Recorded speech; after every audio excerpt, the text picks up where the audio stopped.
Good afternoon, everyone. Thank you for joining us today. It's great to see such a strong turnout. Always glad to know that retail is alive, well, and evolving faster than we can keep up sometimes. We have the full agenda ahead, so let's get it started.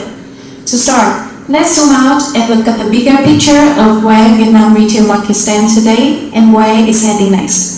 Please join me in welcoming Ms. Tuan, Senior Director of Commercial Leasing, Savills HCMC. Welcome. Rất hân hạnh và cảm ơn các anh chị đã đến tham dự sự kiện ngày hôm nay. Để mở đầu chương trình, xin trân trọng giới thiệu Ms. Tuan, Giám đốc cấp cao Bộ phận cho thuê thương mại Savills Thành phố Hồ Chí Minh sẽ chia sẻ bức tranh toàn cảnh thị trường bán lẻ Việt Nam trong năm vừa qua.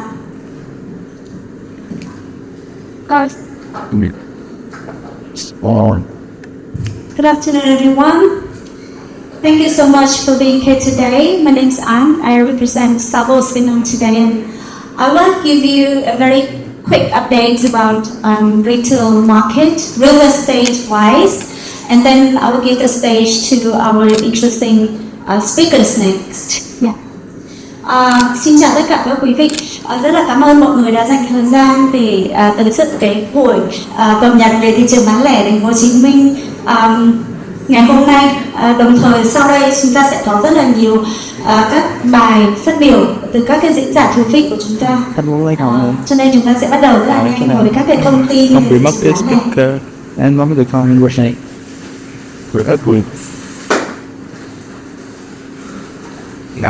Sorry, I didn't make.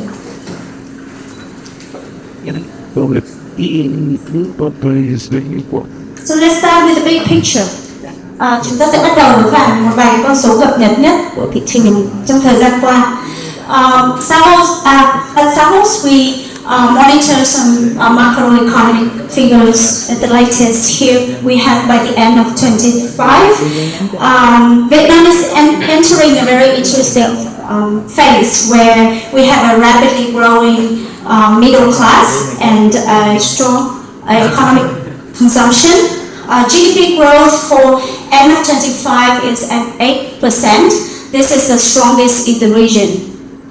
The retail sales growth at 7%, and most importantly, credit growth at 90%. This translates into a very strong consuming power, and hence, as a consequence, a great business expansion potential. Một vài cái chỉ số quan trọng của thị trường trong thời gian qua đó là cái GDP growth của năm 2025 ở 8% là cái mức cao nhất trong khu vực. Tốc độ phát triển bán lẻ 7% và quan trọng nhất là cái tốc độ tăng trưởng tín dụng 19%. Đây là những cái con số vô cùng là tươi sáng của thị trường bán lẻ.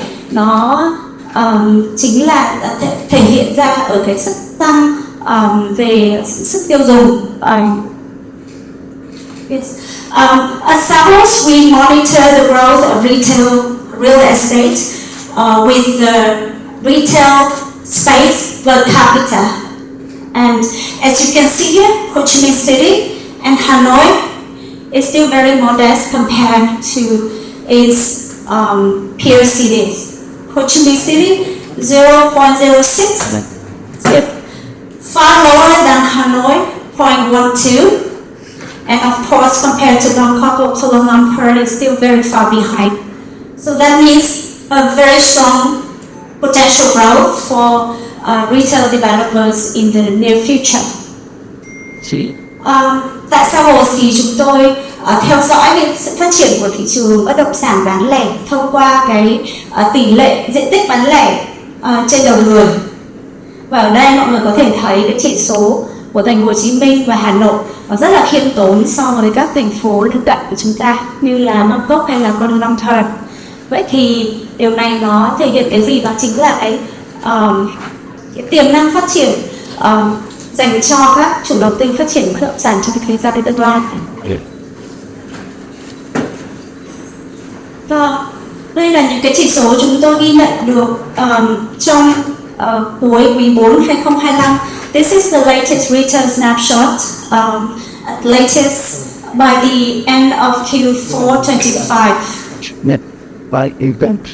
So you can see here, Ho Chi Minh City maintains a very strong occupancy, 94%, Hanoi 85%, and that translates to a slightly stronger performance in rental for this is regards to shopping centers. Đây là các cái chỉ số mà chúng tôi ghi nhận được trong quý 4 năm 2025, đây là những chỉ số lớn mới nhất.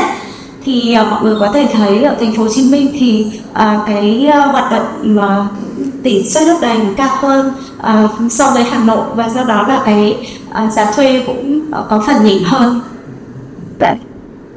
So overall, the market is healthy, resilient, and the landlord's focus is no longer on occupancy, but mostly on the footfall, dwell time, and ultimately rental growth. Với những chỉ số này thì chúng tôi có thể thấy là các chủ đầu tư không phải quá quan tâm nhiều đến cái tỷ lệ lấp đầy. Tuy nhiên cái sự tập trung ở đây là cái số lượng người đến với trung tâm thương mại của mình, cái thời gian mà họ sẽ dành ở trong trung tâm thương mại, và cuối cùng là cái giá thuê mà họ có thể đạt được.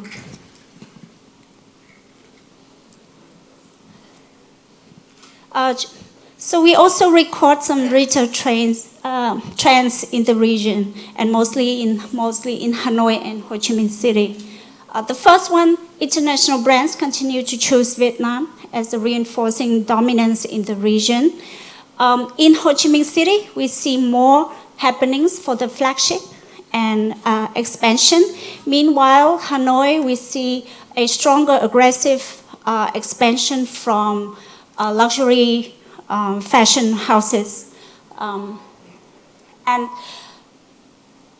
cái xu hướng đầu tiên mà chúng tôi ghi nhận ở đây đó là sự phát triển của các nhãn hiệu quốc tế tại thị trường Việt Nam. Thì có cái xu hướng phân vùng một chút xíu, đó là ở thành phố Hồ Chí Minh thì đó là sự phát triển của các cái flagship, các cái cửa hàng lớn. Trong khi đó thì ở Hà Nội đó là sự phát triển của các cái gian hàng hạng sang ở khu trung tâm CBD. The second trend is the F&B dominance in the shopping malls. At Savills, we record from 30 to 40% of new leases in shopping malls are in the F&B category.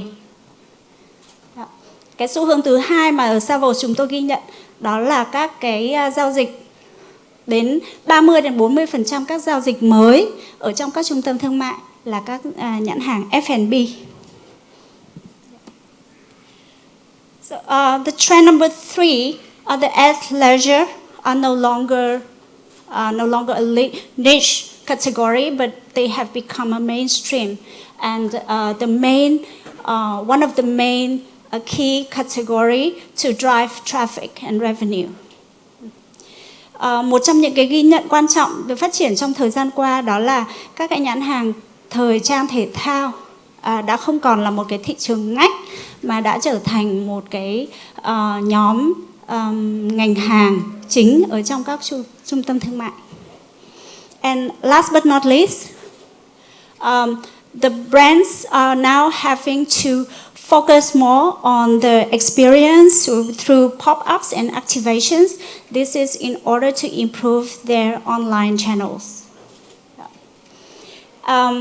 Và xu hướng cuối cùng mà chúng tôi nhìn thấy đó là sự tập trung rất là mạnh mẽ của các ngành hàng vào trong việc phát triển và tổ chức các cái pop-up store để mà tăng cường sự bán hàng qua kênh online.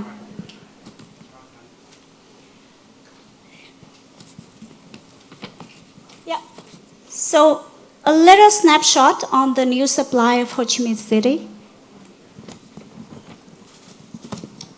These are the new shopping centers that is recorded to be the new supply in the coming time.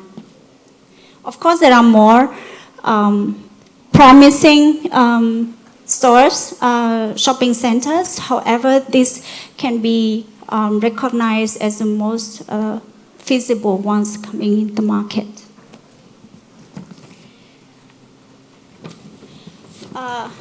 Đây là những cái trung tâm thương mại mà được công bố là sẽ có thể đưa ra thị trường trong thời gian được ghi nhận ở đây. Sorry.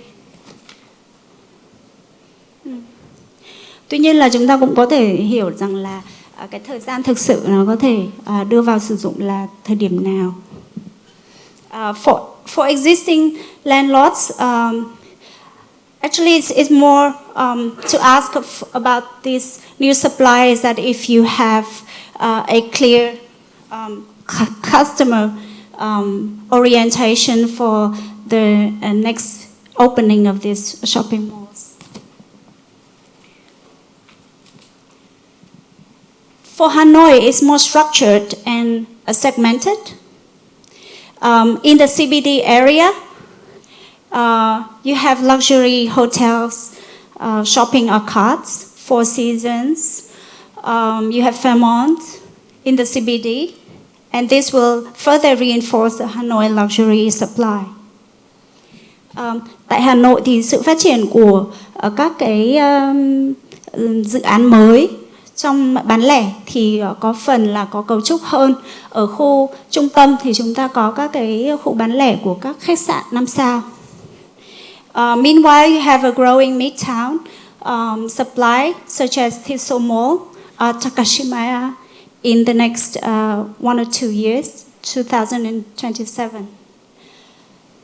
Và ở khu ở giữa thì chúng ta có Tissot Mall và Takashimaya thì dành cho cái dân số đang middle class. Và cuối cùng là khu New Urban Area Joy Center ở vào cuối năm 2027 ở khu phía Tây. So for Hanoi, the new landlords requires more long-term positioning strategy, and rather than short-term rental optimization. Với cái nguồn cung mạnh mẽ và nhiều như thế này ở Hà Nội thì các chủ đầu tư của phía Bắc sẽ cần phải tập trung nhiều hơn về cái định vị của dự án thay vì là tập trung vào việc phát triển và tăng giá thuê.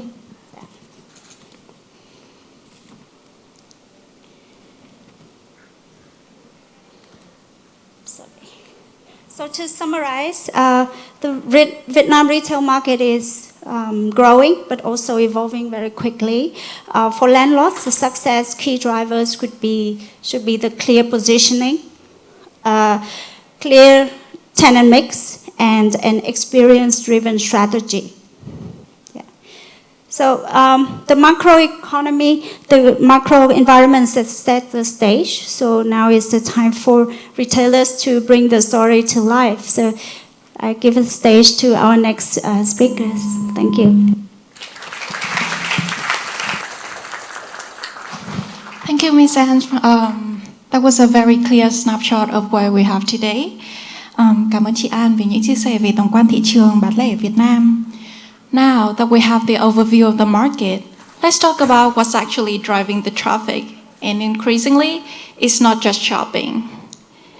Please welcome Mr. Claude Rety, CEO of RH1 with the topic, Entertainment as a Strategy in Retail and Mixed-Use Developments. Welcome.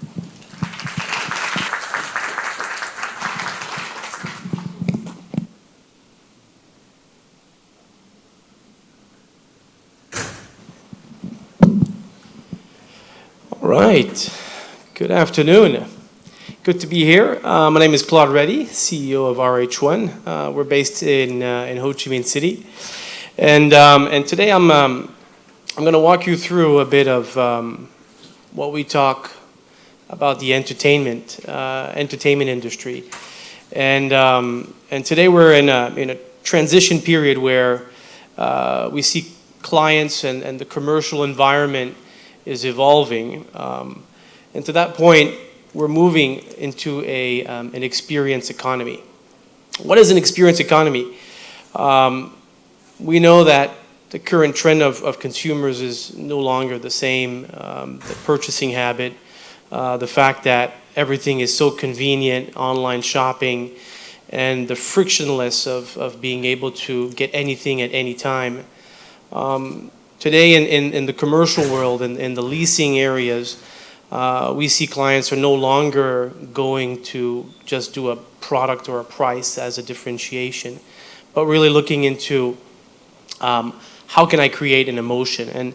And this is even more and more relevant with the speed of AI and the change of how post-COVID people are changing their consumer habits.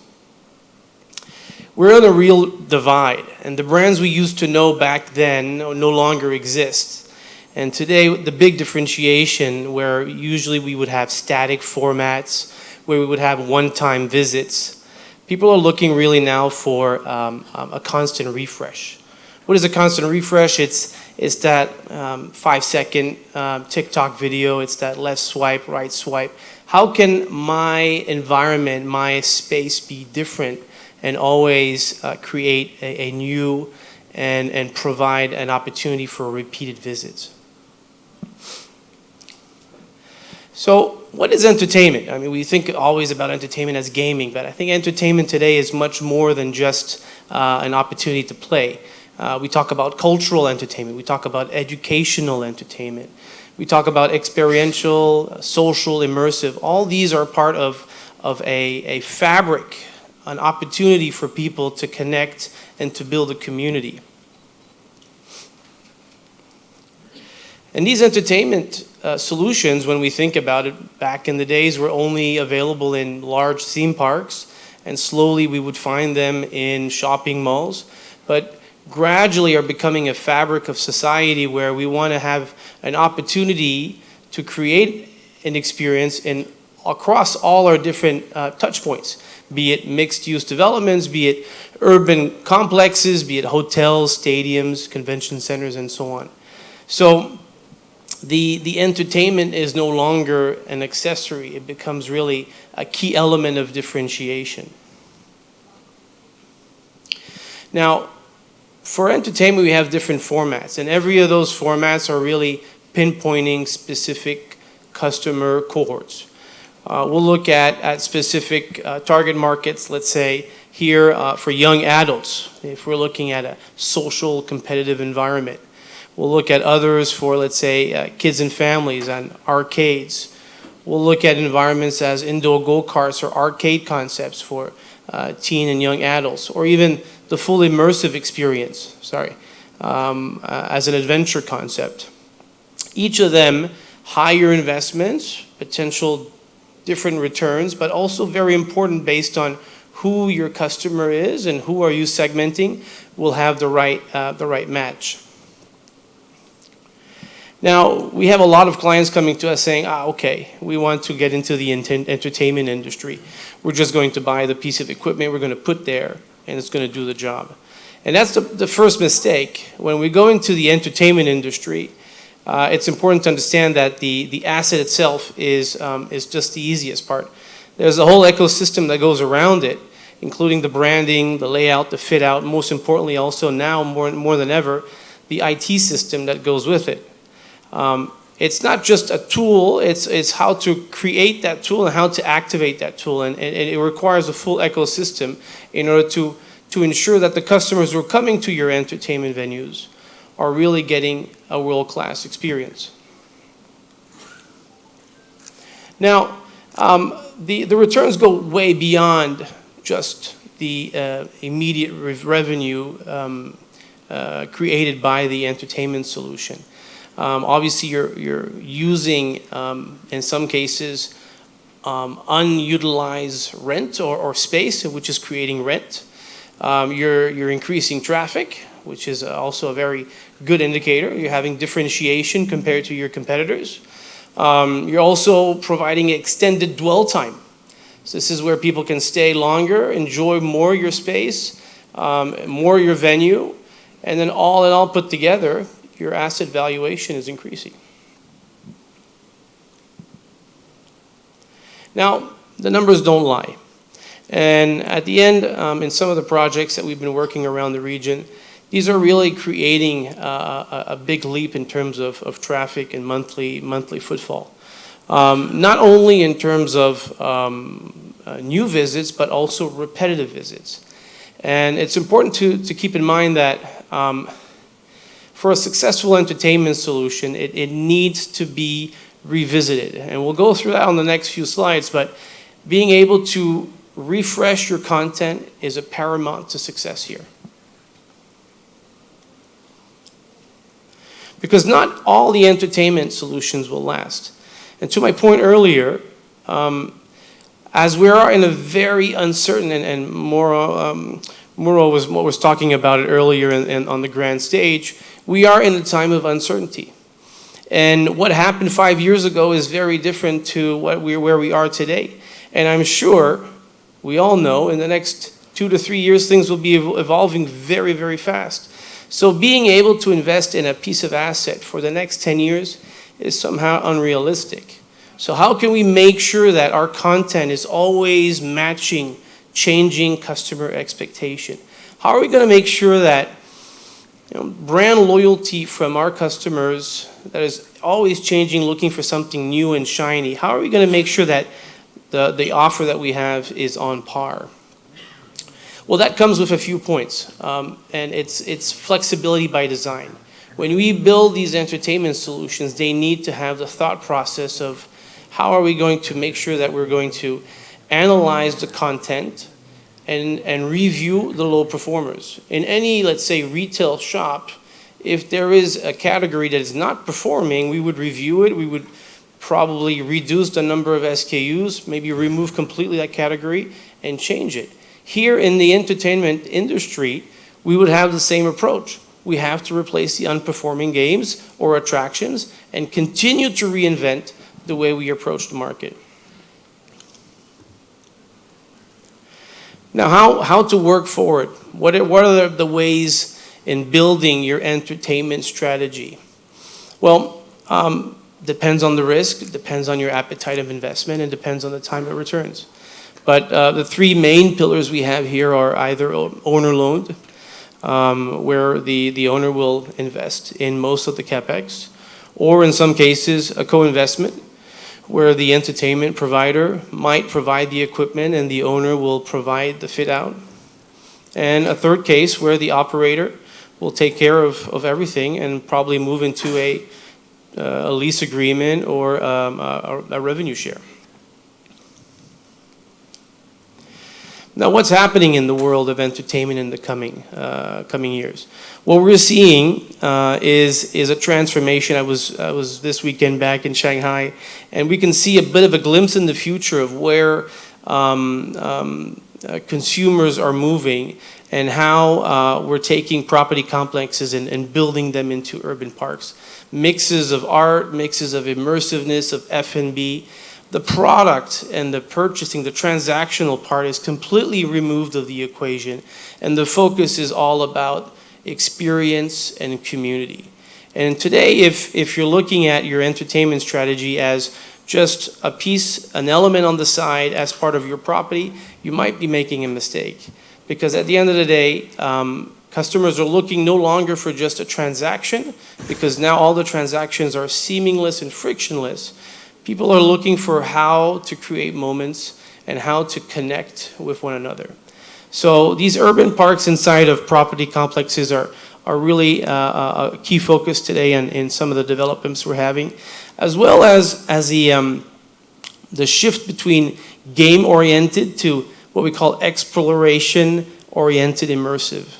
And this is an opportunity for people who not necessarily are able to travel far away, but to bring that experience to you in a small and repetitive environment through VR, through augmented reality. Great experiences, great educational experiences, great family experiences. And finally, the competitive landscape socializing, which is the third one. This is very popular in Europe and North America. And we're very bullish in the fact that this is also a great direction to take in Southeast Asia. So all in all, if the future of real estate is for us is really not built just on space or on space and square meters, is not just based on how many brands you carry. The Paramart for us is looking at your experience destination. How can you differentiate your location, your commercial property compared to the others, and bringing world-class entertainment solutions. So that's our, in a nutshell, what we wanted to share today. Thank you for your time, and I'll pass it to the next speaker.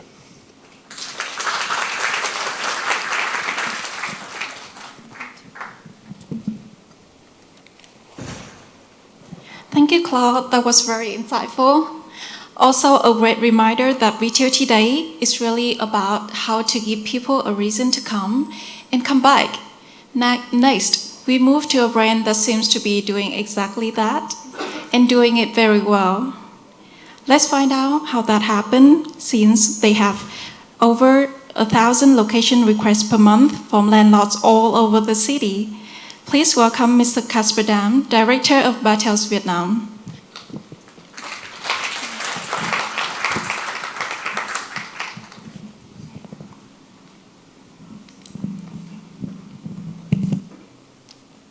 All good? Yes. Hi everyone. I am Kasper, Director of BARTELS, and I would love to see just a very quick show of hands. How many here have heard about BARTELS? 3, 4, and myself 5. 10 maybe? Good. Okay, so a room of people who has not heard of BARTELS, which for me is a great opportunity to meet all of you and tell you a little bit about the cafe chain that I own and operate here, and is extremely, extremely successful in the Kingdom of Thailand. We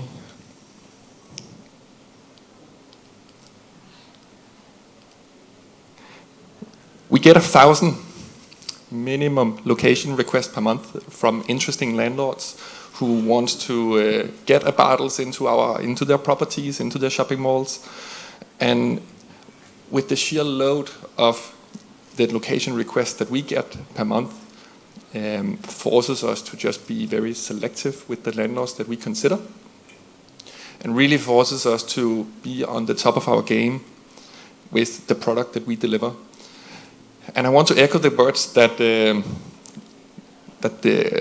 Claude, he said just before, that the future is built on experiences. And that is something that we highly, highly, highly believe in BARTELS, because in BARTELS, what we measure at the center of our organization is not how much we talk about BARTELS, the amount of noise we make about BARTELS, but the amount of noise that our customers make about us. And we are what we, in fancy terms, would call a highly, highly product-led organization. We spend every breathing moment of our time to consider how we can increase our returning business and our returning customers. And we know that when we get a customer into our shop, that customer will come back within 1 month in 91% of the time. So for us, it's really just about getting more people into the shops, as well as opening more shops in Thailand, of course, and ultimately also in Vietnam, where we came around 1 year ago. BARTELS was started by my good business partner, Nikolai. He's a handsome guy, and his wife, Eva. And they went almost bankrupt with their previous business and started BARTELS out from nothing. At the very depths of COVID, they were about to run out of money, and they decided to spend their last money on a sourdough cafe chain in downtown Bangkok. And that is what has turned into, just to give you a little bit of an idea what BARTELS is, we are essentially a sandwich shop. But we like to think of ourselves as the Apple of sandwich shops, where you really get the full experience of how far you can take what essentially is a sandwich shop. We focus so much on making everything an experience. And from the moment that customers, they enter our shops, we want them to feel extremely good. Yes? And that is why we see ourselves as building, we build neighborhoods as opposed to the leases that we occupy. And when you are a product-led organization like ours, we take most of the money that we earn, and instead of funneling them into marketing, we funnel them into improving our shops and improving our product. And that is something that we do extremely proud, and it is a little bit of a new thing in not only in Asia but also in Vietnam, to focus on your product so much and care so deeply about how you are perceived and how your customers, what they want in terms of coming back. But for us, it is an ecosystem of the cafe experience that we give to our customers to ensure that every single touch point that they have with our menu, our music profile, our lighting profile, our smell profile, our staff, our service team, everything in the shops is engineered to ensure that the customers, they are coming back. And we chose Vietnam because I really believe that the middle class is growing so rapidly, and Vietnam starts to be ripe for what we call affordable premium, where the middle class starts to be able to afford the things that we serve. And it is not an easy task to come to Vietnam and ask the Vietnamese people to pay 10 times the price of a banh mi for an international sandwich. Subway already tried, they failed, and now we are coming to give it another try. And we have been here for 10 months, and so far it has gone pretty okay, I think. And that is a testament to when I say that we measure very detailed our customers talking back about us. I really mean it, because we monitor all the different social channels that we have, and we try to quantify them as much as we can to ensure that the neighborhoods that we dive into, they keep talking about us, and keep talking about us, and keep talking about us. And this is like the still picture that we get every week, every month of the year, of all the shops that we have open in Thailand and as well as Vietnam. And what that does is that it compels the KOLs to come to us and create free content for us. And we have had most of the influential KOLs through our shops, both in Thailand as well as in Vietnam, and we have never paid a single dime for it. And I want to go back to what I call the product-led organization again here, because it is really what our strategy to get the attention of the KOLs. Because if you want, you cannot fix a business which might have a broken product by putting in more KOLs to come and talk about your business. But you can compel KOLs to come and talk about your business if your customers are already talking about your business. So if you think that you need KOLs to amplify your business, in my opinion, you don't need KOLs. You should focus on your product. Because the KOLs, they will come if you have a product worth talking about. And if your customers are not talking about your product, no KOL in this world can fix it. Only you, by improving the product.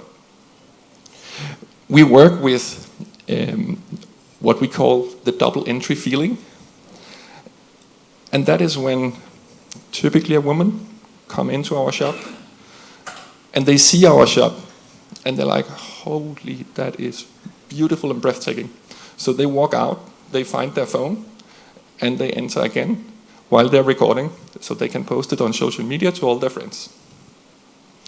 If we don't see our customers do this, there is something wrong with our product, there is something wrong with our cafes, and we will fix that to ensure that people, they can get the double entry feeling that they're looking for. Because when they get this, we will get people talking about us completely organically. We don't have to pay for it, we don't have to chase it, it just happens all by itself. Yes, and that is what I am so proud of, all the beautiful food we make in BARTELS, and I really hope that some of you will come and visit us at some point.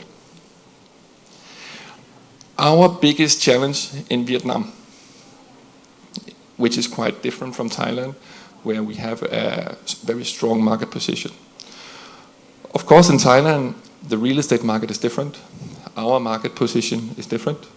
We are well penetrated. The landlord's point of view is different, and the supply is different. And hence why in Vietnam, things are different.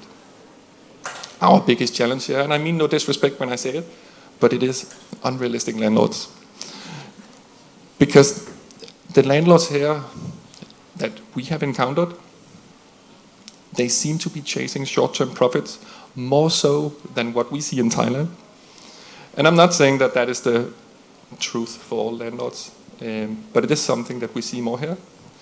And in Vietnam, we find that we have to arm ourselves with a little bit of a more patience to find quality landlords that we can rely on and form long-term partnerships with.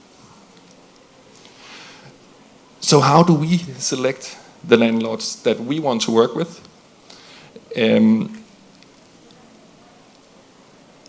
We chase haunted houses. And I'm deeply serious when I say it, that it is something that me as a Dane, whenever I hear a landlord has a haunted property, I'm like, I want to see that. Because if you cannot make that work, we can. And we have done that many, many, many times. We have a lot of BARTELS fans that also recommend us and advocates us to ensure that we are constantly pushed into the neighborhoods where we want to be. And at some point in time, when all the other districts, all the other regions of that city has a BARTELS in their neighborhood, the landlord will come to us and give up and give us the discount that we want. And bankrupt-prone landlords is sometimes a little bit connected to the haunted houses. If I can find a lease that previously had 3, 4, 5 bankrupt restaurants come before us, typically the landlord is already tired of changing tenants. He wants a solid partner that he can rely on for many years, and that is where we can swoop in and say, we're here to receive your discount. But we are a sandwich shop. We cannot pay, we don't have $20,000 a month. It is impossible to sell sandwiches to finance a rent for $20,000 a month, regardless which city you're in. And the landlord would just have to come to terms with that. If he wants everyday concept with everyday traffic coming in to his everyday property and receiving the traffic that we can get so he can monetize, he will have to give the discount that he can then usually finance through increased prices for his additional units in his property.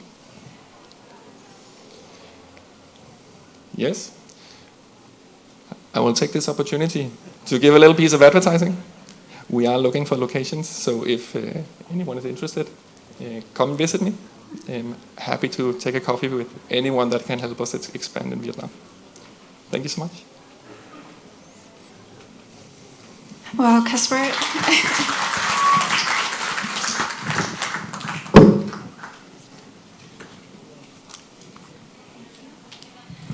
Well, Kasper, I think many landlords in the room are now having some takeaways for today. Next, we shift from scale to craft, and how a focused product strategy can become a real competitive moat. Please welcome Mr. Vortanang, co-founder and managing director of NAGOCHA.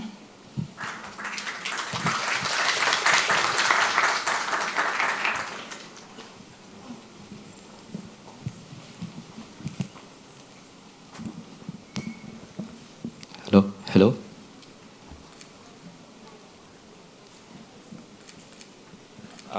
Hello everyone.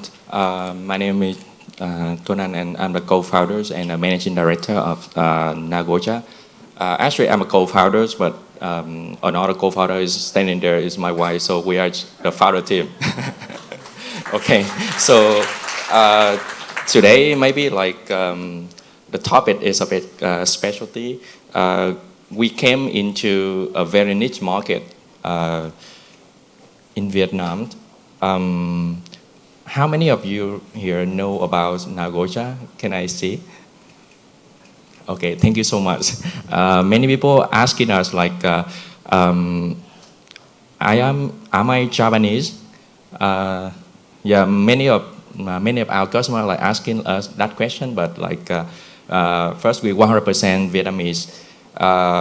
We founded this brand 3 years ago from a small shop in Nha Trang city. Yeah, I'm from Nha Trang, by the way.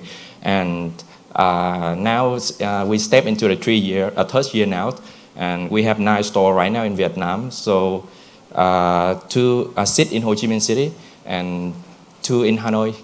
Yeah, so the latest one is I want to show you later.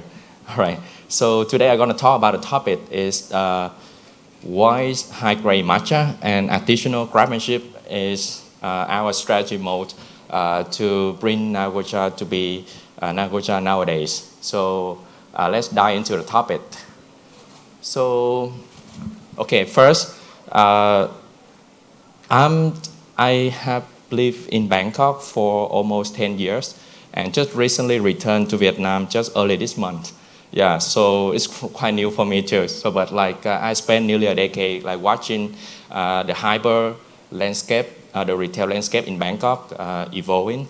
And when I come back Vietnam, I found like the consumer demands nowadays in terms of drinking behaviors, and it's changing right now quite significantly.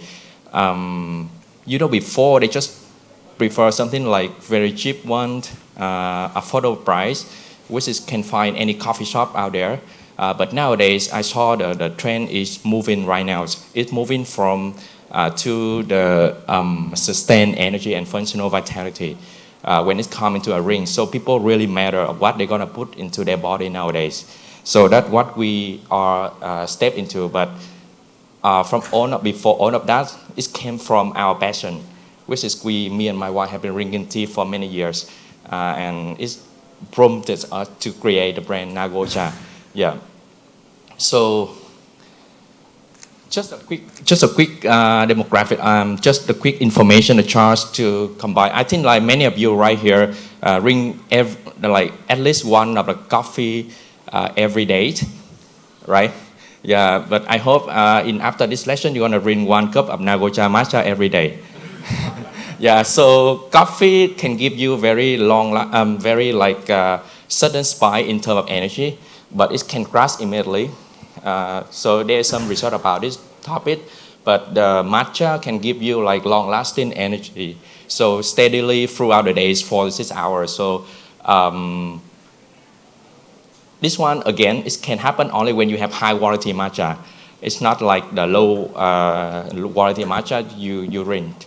Yeah, so we have like this some information, so you know about like the difference between like why we are here and now customer like changing nowadays. So by spending the time in Bangkok, I saw more and more like customer moving to changing daily drink from coffee to matcha, and yeah. So for at NAGOCHA, today the topic is a strategy mode. We talk about two key modes that build NAGOCHA to be a trusted matcha brand nowadays. The first is a specialty product, and the second is the process, which is the additional craftsmanship. So I'm gonna dive into a topic in detail now. So first is the product itself. So we use exclusive first spring harvest Japanese matcha from many regions in Japan, such as Uji, Kyoto, Yamaneshi, Shizuoka, and Kagoshima.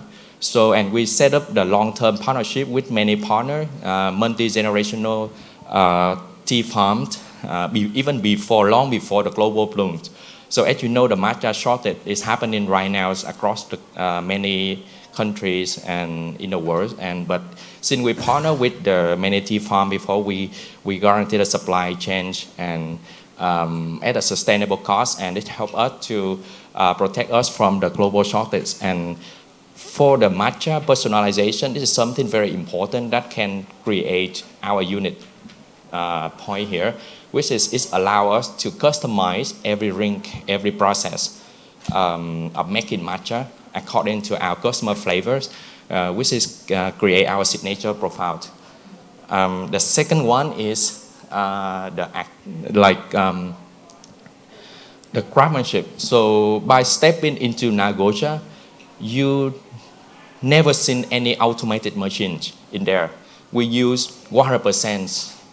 We make your matcha cup by hands, just bare hands. Yeah, and of course with a bamboo whisk and the other whisk as well. So which is like I think this is one of the unit and also the challenge that we're gonna face because like the mass market chains are built on strict speed of service, but we go on the other ways. We chose to go on the very hard ways, which is like the manual. So I'm gonna talk about later about like some challenge we face in the next slides.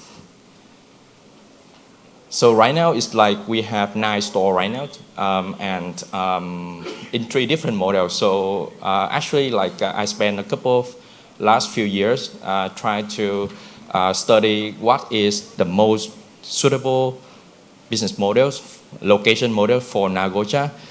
We actually set up quite different concept. 3 concepts we have right now is the boutique.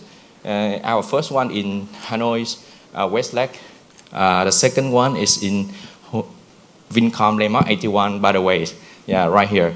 Yeah, the next is in the Benton Market, and the last one is my hometown. So, and the other one is in the Inmo store, the open concept, where we can get the traffic of like customer across different type of like retailers. Also like the coffee kiosk is where we just deploy a few months now. So many of them are good, some of them are not performing well, but we are trying to learn from the mistake and we try to improve it. Yeah. So the first challenge that we got in this business recent years is, and we by the latest deploys of our store in Hanoi Center, we found one. The assumption that I had was when we have high traffic, high footfall, the average order values will also increase equally. But the fact is, after we deploy for 2 months, we feel it like even though we can bring it good traffic, good sale, but like the average order value actually came from the boutique store. So it can generate like 3 times, 5 times, 10 times higher for average order value. So that is something like I want to, one key point that we take for this. The second one is, you can see, this is our, by the way, this is our latest store in Hanoi Center, which is open for, this is 2nd month now. Yeah, so this is something we really challenging me right now, and actually I haven't solved this topic yet. So it's still an open challenge that I'm gonna have to solve in the next few months.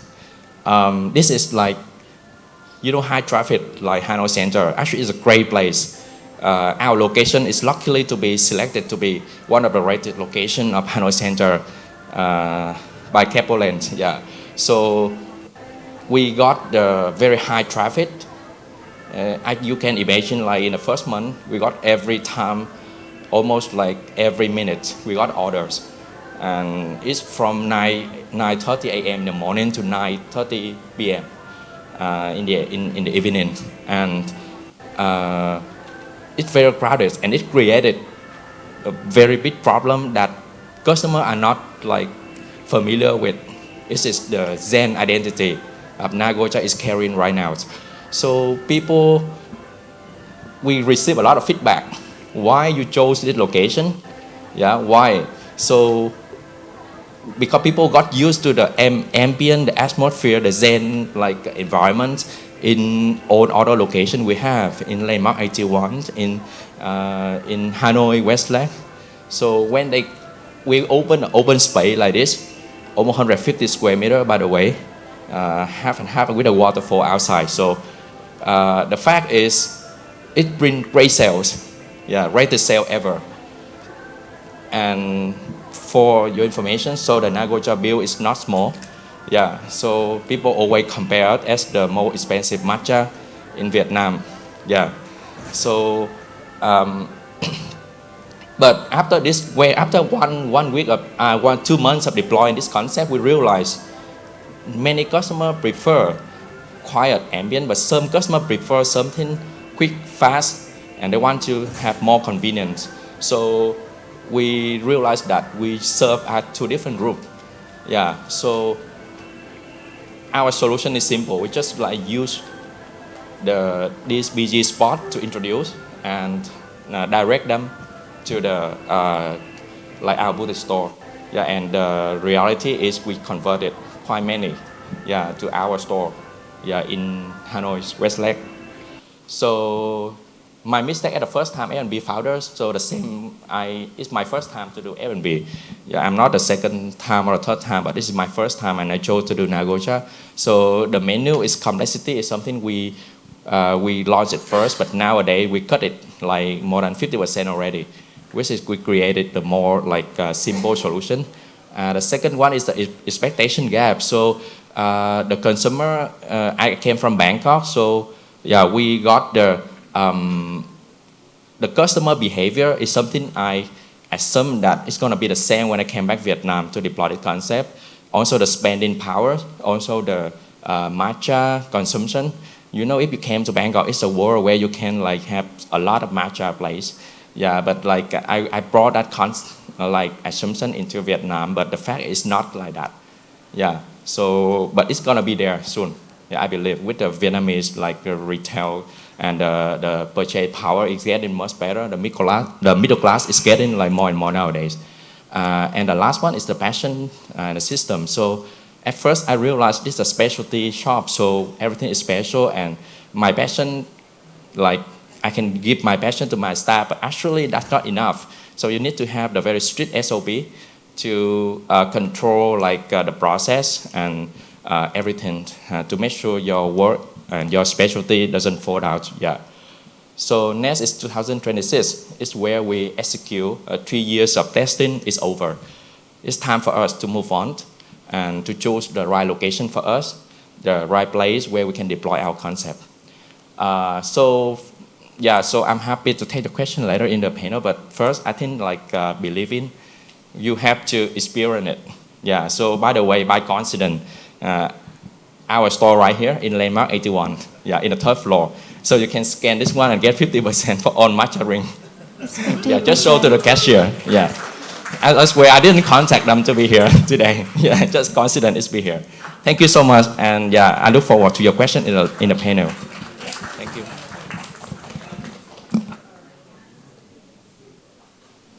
Thank you, anh Tuan Anh. How wonderful for matcha lovers in the room. Cảm ơn anh Tuấn Anh với những chia sẻ rất là thú vị và ưu đãi vô cùng hấp dẫn cho NAGOCHA 50% nha quý vị. We heard the different perspectives from market overview to strategy and to brand stories. So now let's bring everyone together. Please welcome back to the stage Mr. Claude Rety, Mr. Kasper, Mr. Võ Tuấn Anh, and Mr. Paul Husband. Welcome, a retail expert, managing director at Husband Retail Consulting. And welcome Mr. William Gramond, our Commercial Leasing Director in Savills Hanoi, as the moderator of the panel. Let's get into discussion.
Hello. Just a few seconds. He's on the way. Here he is. Hey, welcome back. First of all, thank you everybody for being here today. Thank you, Anne, for your earlier presentation.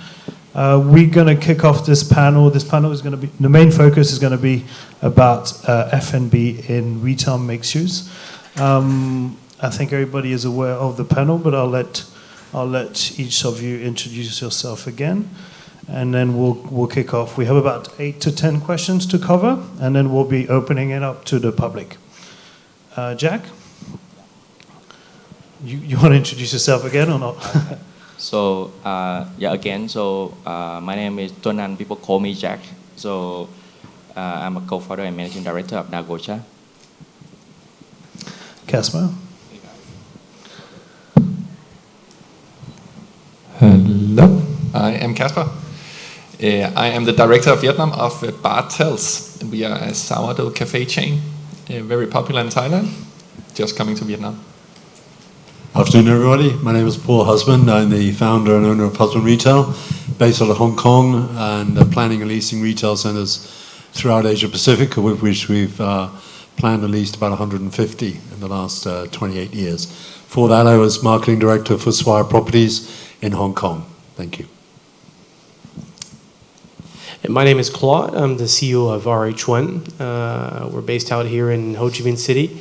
We're a company developing entertainment solutions and operating entertainment venues in Southeast Asia. And I didn't introduce myself, so I'm William Gramond. I'm the Commercial Leasing Director for Savills in Hanoi. Just first question, I think this one will be addressed to Kasper. What makes an F&B or retail concept actually work in a mixed-use project beyond the opening buzz? It's a very good question, and I think that many, especially F&B, they fall into the trap of chasing that initial 3 months burst, where wow, things seems great. Everyone is chasing this new thing that opened up. But what happens after 3 months when you fail to convert any regulars because you are not a product-focused organization? And if you are not a product-focused organization in a mixed-use development, you will have a very difficult time converting footfall traffic into returning business. They will visit you. It takes typically 2 to 3, maybe 4 months for them to flush you out of their system, after which reality kicks in. In BARTELS, we do it completely differently. We flip that around and we focus only on the product. We do no marketing and we win the customers one at a time. It is a very slow process for us to win customers one at a time. But what it does is that it ensures that we have stable business, customers, they return. Just a quick follow-up on that, maybe this one's for Paul. What actually matters most, the concept itself or the location within the mall?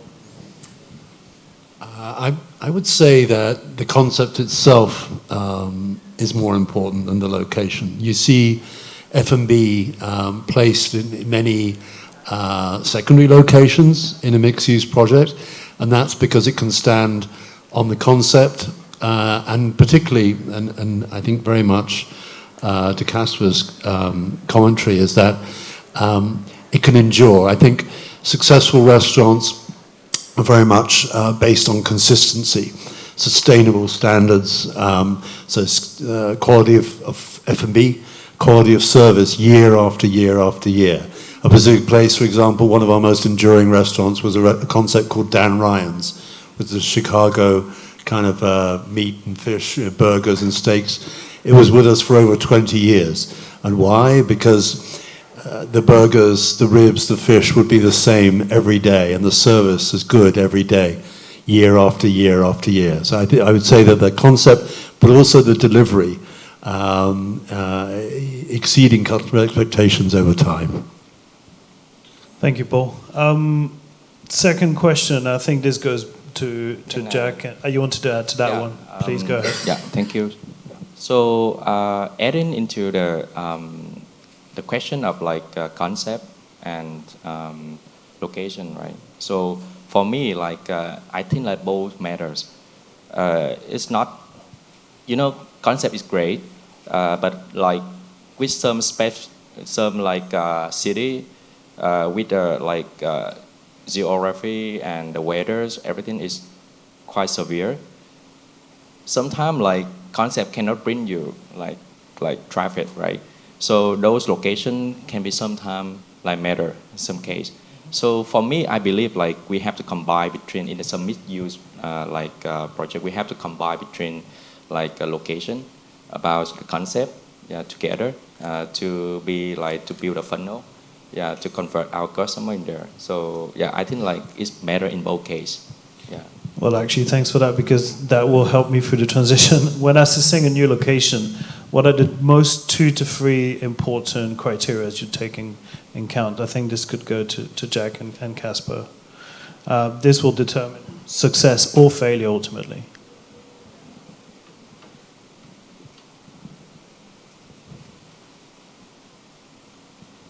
Yeah, go ahead. What are the 2 to 3 most important criteria that will determine success or failure in choosing a location? I think like very important is about the margin between the landlord and the expectation and the brand expectation. So I think both of like when we chose a location, even the location is so good that we have to take it like by own cost. Like, but if the cost we pay for too high, then eventually, like after a few months, we're gonna run out of cash, and it will become like a headache for us. So I think the very important thing we have to get the alignment between like landlord and the brand. That's very important. The second thing is about it needs to meet the DNA of the brand. So a brand without the location, without the right, a good brand without the right location will create it like I think like a bad like impact. Like perhaps Kasper, Paul, anything you would like to add to that? Yes, certainly. What do you call a cafe without a concept? That is called a coffee machine. And that is how we like to think about the locations that we choose, because we always start with the demographics of the neighborhood. Can this neighborhood sustain? We are an international cafe chain. You don't have a lot of international food in Vietnam. It is up and coming, but right here, right now, we are at the forefront of penetrating international food in Vietnam, which makes location scouting difficult and risky for us. And the landlords that we meet, they have a little bit of unrealistic expectations to what people are able to pay from selling sandwiches. So if there is no demographics, if there is no neighborhood, then there is no reason to proceed to the next stage, which for us is the space itself. Because the space itself can be perfect. But if there is no neighborhood, there will be no customers, and then we will go bankrupt. So quite far down that ladder is actually when we start to consider the terms of the deal, the quality of the landlord, because the prerequisites to that is just too important for us to ignore. A good example of a project we're working on in Bali, which is an enormous 510 hectare project, size of Sentosa, and will contain Indonesia's first super yacht marina, some of the most expensive residences in Indonesia, 10 hotels, even the Tsinghua University, Southeast Asia campus, and hundreds of villas, ACS school, and a premium outlet project which we are planning and leasing, which is the first in Bali. And we have a big mismatch, we did have a big mismatch between the developers' expectations and brands or tenants' expectations. Interestingly, the developer decided to make the premium outlet the first commercial traffic driver, an entity on the island of the project. It is invisible to mainland Bali, and there were no other traffic drivers, and the rents that the landlord was expecting and asking were way out of reality. And it took us about a year of guiding them before finally they cut the rents by about 2/3 and provided capex. So we can see incredible disparity where a very successful developer believes greatly in the strength of their concept, but they miss the essentials. In this case, literally being visible, there being no other traffic drivers to the location.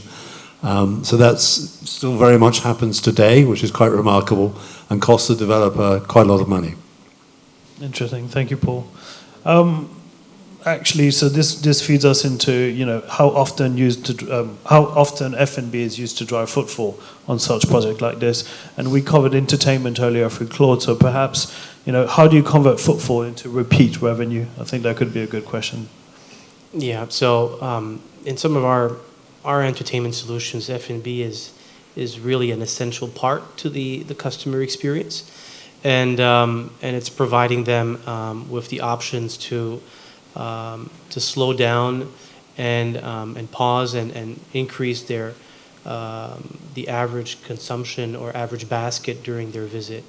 So we're seeing in our latest project here in the Philippines, for example, the F&B component being not just an option or a nice to have, but being a destination. Even though customers are coming for a family experience and for games and for attractions, but the F&B element has to have a high level of sophistication and differentiation, and we're pushing a lot of innovation in the offer, and not just being another bunch of sliders and tacos, but how can we bring a bit of fusion? How can we understand the customer demographics? And I like what Jasper was saying about really understanding what is missing, understanding your customer, and bringing a sense of, let's say,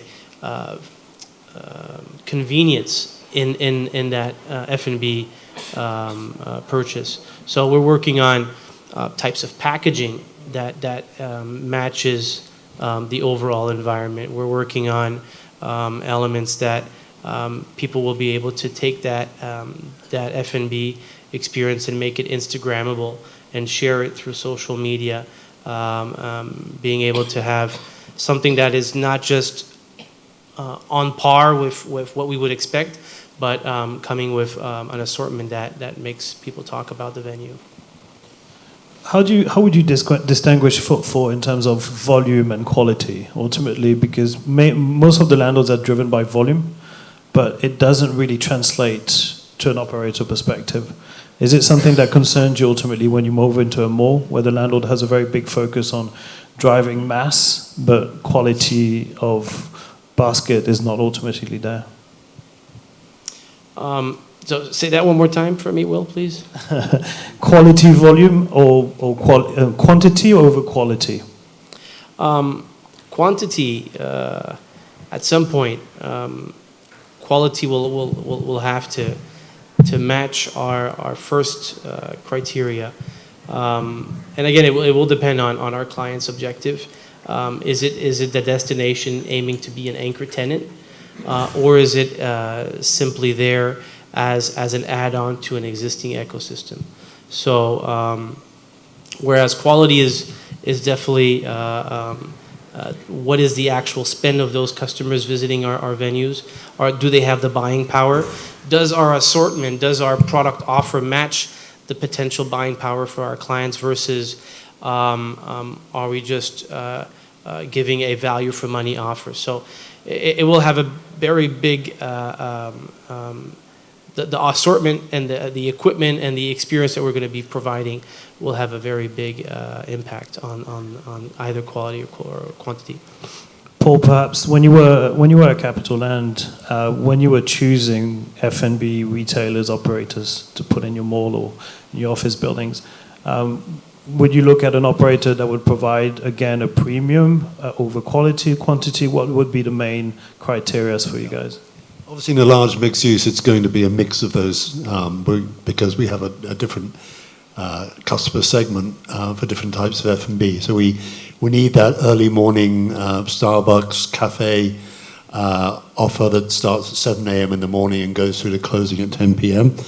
We also need our more premium dining, a mix of local and international being, say, steak or Japanese, so that executives can entertain and go for lunch, go for dinner. That bar business is very important after work. So we need all of those things. So your earlier question, William, I think a good benchmark test for developers is if you ask people in the retail center who are not from the local catchment area, they don't work or live in the development, they don't live nearby, but they're in the mall, why they're there, and if they can't tell you, then that's a really good way of understanding you haven't engaged the community. If they can't really tell you why they're there, they're not quality traffic, they're not likely to return that often. So I think a good benchmark that is often overlooked is why is that person there, why is that customer there, and if they can't tell you why they're there, they're not quality traffic. Are they talking about us? What was your strategy earlier? You said double times through the door? Yeah, double entry. Like if it doesn't happen, there is something wrong with the product. That's a very fair point. And then going back to developers, how should developers balance destination concepts over everyday use? I mean, are we looking at repeat? Are we looking at what should developers look at? What should be the F&B mix ratio on the overall utilization of the mall? Yeah, I think so. Today, I think on average we're at about 30% lettable area as an average for F&B in regional and super regional scale projects in the region. So that's a kind of benchmark. I think what is not very well done yet, but everyone talks about, is public realm and experience. There are many poor examples. There are a few good ones. More are coming. One very good one, I was there this weekend, is Siam Paragon in Bangkok. I don't know if Jack will agree with me, but I mean every floor is differentiated. I spent a lot of time in a top floor concept called Newtopia, which I'm sure you know well, which is, they're very different operators, but Siam Paragon has managed to synergize them. So they're different lighting, different finishes, different concepts, but they all work together really, really well. I think Siam Paragon is probably the leader in this in the region. Another good example is Mori in Japan, who from the outset start with the idea of creating community, and they're very mixed use. So the Mori projects have long been references for really engaging their on-site communities with the local residents and office workers. So, and experience is, of course, very important in for this generation, or these two critical generations, which are Gen Z and Alpha Gen, which take us from sort of 0 to 35, where social media showing what they're doing, who they're with, what product they're loving on TikTok, on Instagram and others is so important. So any developer that's not designing the public space with that in mind is missing out. And we'll be missing out on traffic and be missing out on spend ultimately. I mean, adding on to that, what would you think about, should tenancy mix be anchored through time, or should they continue to evolve based on lease cycle? I think they should continue to evolve. There'll be outperformers and there'll be underperformers. So that asset, and we should think of it as an asset, needs to be very dynamically managed. So the outperformers are either eased out or given maybe more secondary or smaller spaces, and outperformers more prime. I think what a developer needs to be very conscious of the growth categories, and today the growth categories are around wellness and F&B, and also athleisure and outdoor and entertainment. Those are really the growth trade mix categories that, I mean, they're particularly easy to identify as athleisure when you look at, I mean, we started with Lululemon, and then we added Alo and so many other brands, Viore, probably one of the most recent from the States. So both need to be considered, but the everyday needs, the aspirations, and also having an eye on what the customer doesn't know that they want. And bringing all of those things together is critically important. Claude wants to add. Yeah, I'll add to that. And I think that what you're saying really resonates in the fact that my last visit, even in Shanghai last weekend, empowered that the thought that we're looking at spaces where we're building a platform for communities, and it really needs to move away from the old school department store approach where I have boxes and I need to fill them up, where it's more of a center stage, and there's an ecosystem of F&B around it, and if the right shop can fit into that puzzle, but then bringing in a repeat number of experiences, be it art, be it culture, be it music, be it pet-friendly environments, but it has to match what that particular group of customer we're aiming for.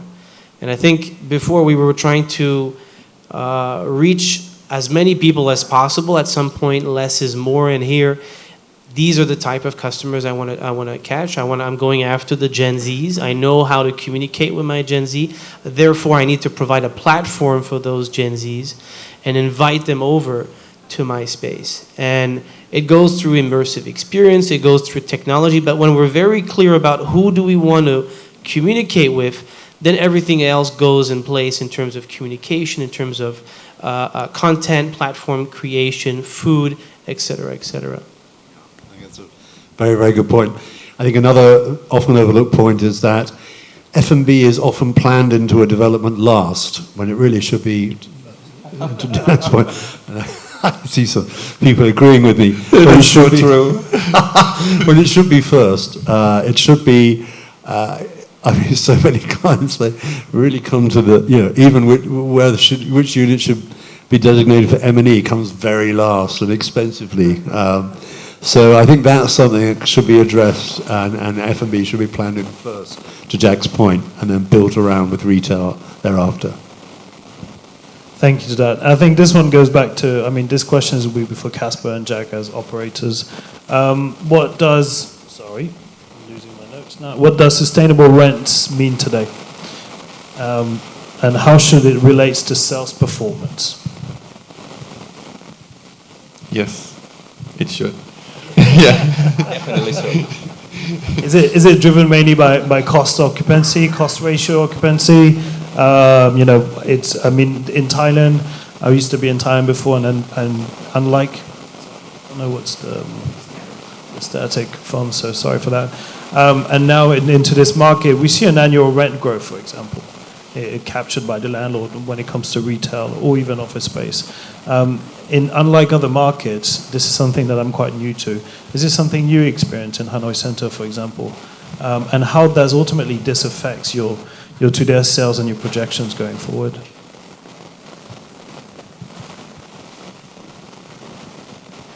So in Hanoi Center, we came at very last phase of Hanoi Center, and we have to. It's not the first time we came into the mall, but like it's the first time we came into the mall in Hanoi, and especially when we look at the project, the mixed-use, the project like Hanoi Center, we feel like we got we need the we need to balance between like the landlord expectation about our performance, ours like pricing, ours like rental. So I think like it's very important for us to know like our P&Ls, like the mass, yeah, to see like how we can survive in this game, yeah, and to provide like the better service without compromising like ours, yeah. Whose responsibility is it to demonstrate that business exists in a certain property or in a certain mall or in a certain neighborhood? That's a very good point. The answer is The landlord. the landlord Yes. has to bring the traffic and the tenant has to convert it to sales.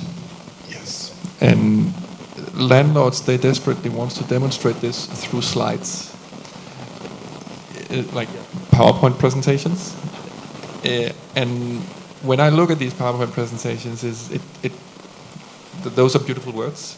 It rarely means a lot, and it's mostly conceptual or theoretical. I would never go into an untested neighborhood. I would let other people go and burn their money on testing out that neighborhood, and then I may follow suit afterwards, after the neighborhood is tested. And if I do consider an untested neighborhood, it would certainly be with a revenue share. I think this is very well demonstrated by, and particularly challenging for distribution groups, particularly large retail and F&B distribution groups, because they have to convince the principals to go into a new project. And that is often very challenging. Often the principals have, of course, not seen the project. They're relying on the word of their partner. And so it's critically, and the margins are thinner, so it's critically important that the development really does work in order to have a long-term business relationship with those distribution groups.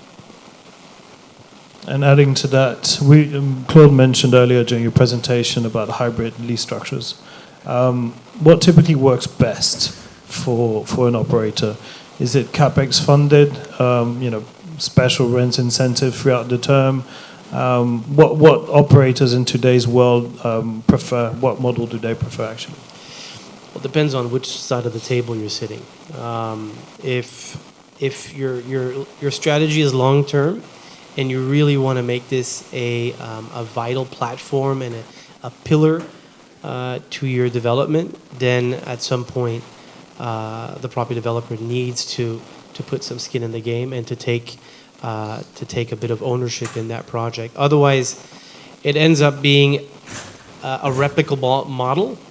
And the way we approach it is either we can create very curated entertainment concepts for the developers, and therefore it's their IP, and it's a one-of-a-kind, and it's unmatchable. Therefore, if it's a one-of-a-kind and the IP belongs to the property developer, then the investment should come from them. On the other hand, it's obviously easy to understand that not all property developers are looking in to become operators. Those are two different worlds and two different experiences. And that's where the hybrid option comes in, where companies like ours are able to invest and operate with a potential hybrid mechanism where, let's say, the fit out is organized by the property developer and the equipment could be purchased by us through a management operation contract. So this is a different way of looking at it, depending obviously on many criterias and traffic footfall, and to Jasper's point, if the catchment area is proven, we wouldn't want to go into a space that is relatively new, or if it is, there would be to have some really special conditions to make it worthwhile for everyone. Just adding to that, like we always think like, so we are so successful in Thailand, and obviously our position is different in Thailand than so in Vietnam, but we always consider who is doing who the bigger favor here, and we are often doing a bigger favor to the landlord than what we are receiving in return. I think a very good example is Apple. So with Apple, very often the deal looks very unfair to the landlord. They're typically putting in 10 to 20 million US dollars in capex. Apple are paying a lower than market rent. But when Apple actually have a very good response to this, which is look at what Apple brings to the project.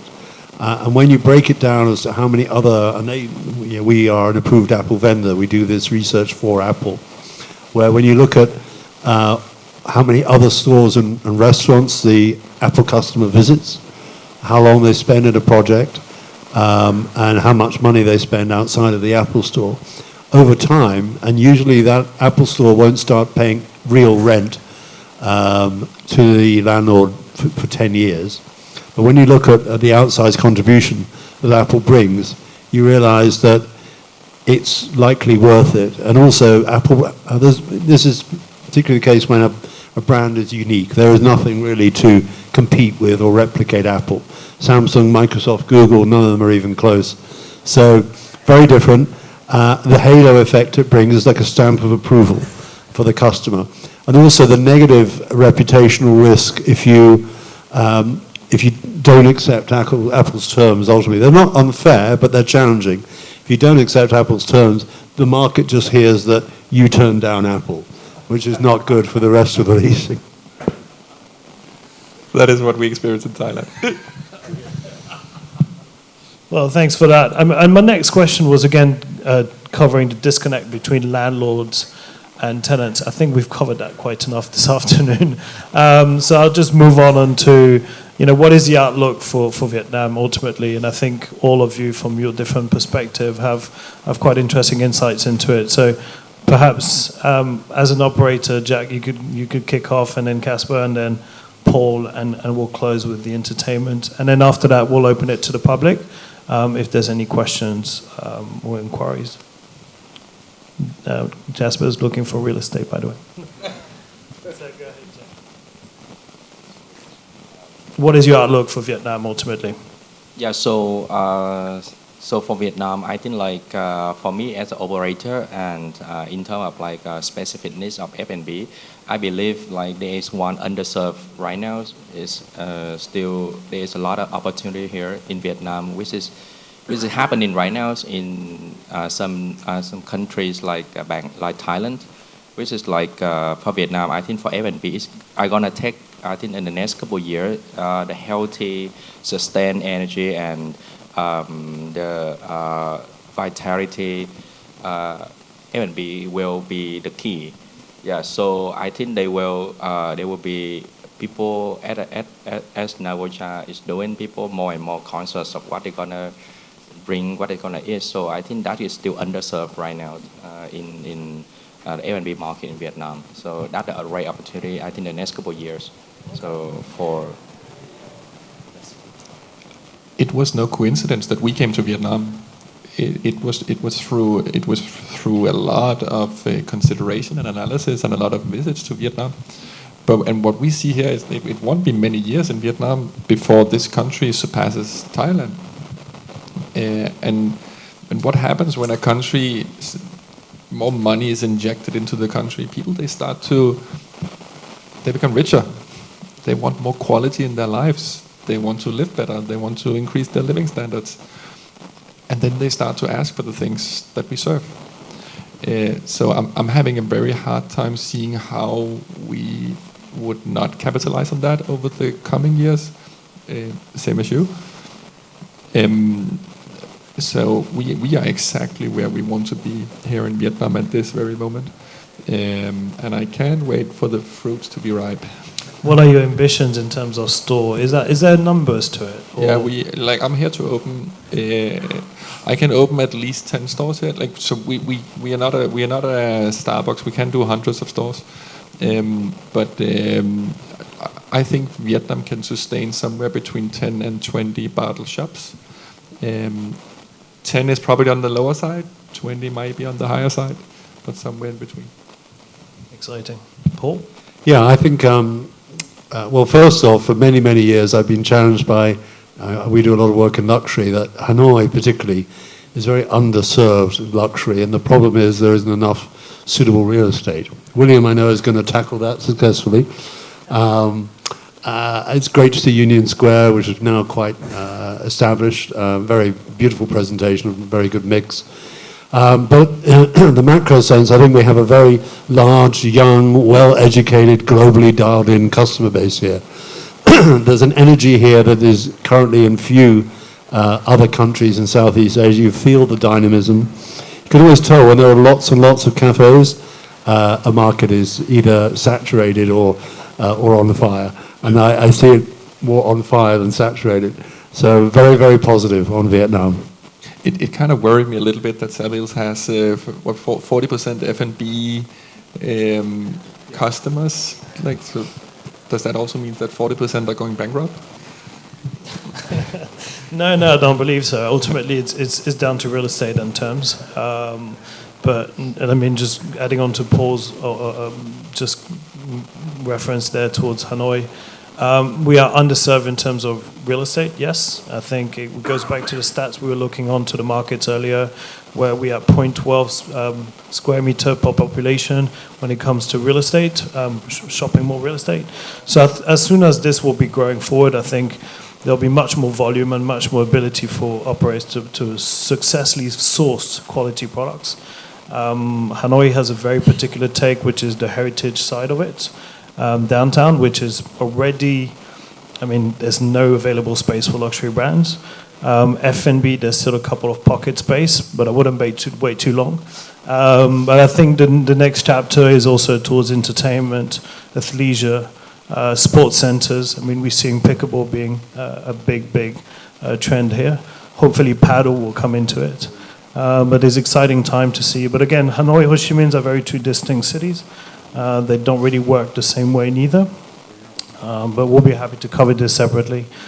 Claude, you have your 2 cents? Yeah, so the outlook is, and I think Moro's theme for this year is uncertainty, but there is one certainty, is that we're at the right time for great opportunities, and the customers or the clientele is ready for a new level of experience. And entertainment combined to F&B, I think, is really going to be a big driver. We see in some examples some of our venues that are using entertainment as an add-on to the F&B experience, increases average transaction by 35-40%. They're spending more time. Customer satisfaction is increasing. And we're working with a large number of hotel groups in Vietnam and the region who are really starting to understand that it's just not enough to do what everybody else is doing. And as the Vietnamese consumers are traveling more, the income is increasing, they're looking for something more than just a transaction. And that was kind of the masterclass on we are really looking at this experience economy.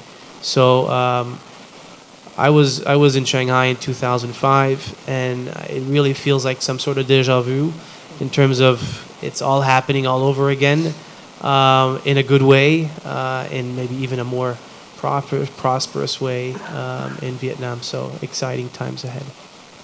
So all positive. I think we are done for today from the panel side. If there's any questions, we'll open it up.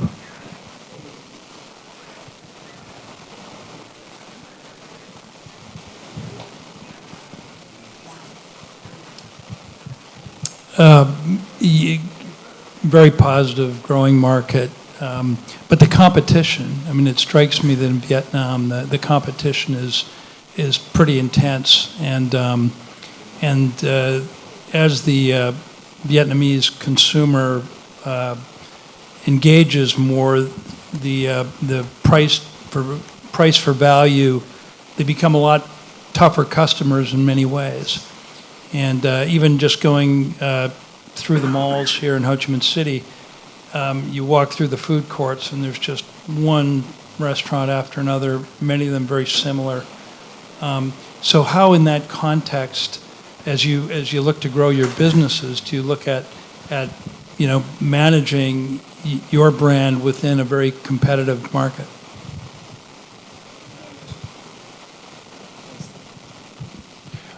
We are selling a feeling, and if we are unable to sell a feeling and an experience, like for example, what you described, many restaurants in a food court, many of them being similar, for us, it's something we would never do, because we are unable to sell a feeling. People just come and go, grab and go. So like that, just for our point of view, is something that we never consider, because we cannot be proud of what we built in those spaces. For me, I think it's true. Consumer nowadays they compare the price. They go to every shop, they check, and they can even online. They can compare online immediately in their phones when they buy something. So in terms of F&B, I think we have to go into to survive and in this competitive world. We have to be consistent with our niche our business models. For example, with NAGOCHA, it's about the artisan. It's a niche market, but we have to maintain why we started from the beginning. So that's what we have to focus on, and by doing that consistently, I think we have the advantage that can help us to catch our customer and to distinguish ourselves from other competitors. Paul or Claude? I think from a developer's perspective, it's about always very proactively managing the asset. So not looking at not only the sales and the rent, but also looking at customer engagement, relevance. Sadly, some categories just become irrelevant, and as well as the tenant may be performing, they may need to be moved out, or you keep them because there's still that small, very productive customer base for that particular category or product. Like in Pacific Place, we've had a toy soldier store called King and Country. Mainly British soldiers, as you can tell. But I joined in 1988. It's still, I saw it last week, still there. So there's a market for small toy soldiers in Hong Kong that makes it relevant. It gives a little bit of point of difference, and there's enough of a customer base to sustain it. So, and that those are quirky points of difference that give character to a retail centre in a market, especially more international brand populated retail centres, which look very much the same. There's a Vuitton, there's a Gucci, there's Dior, there's a Zara, there's a Muji. So those sorts of brands, I think, are to be coveted so long as they perform. Thank you for that. Anybody else? No? Well, perfect. We are just on the minute. Well, thank you for your time today. Much appreciated. I hope everybody had some insightful information. And again, please ask us any question. We'll be at the Oscar event just after for the networking. So happy to share any more insights. Thank you. Thank you.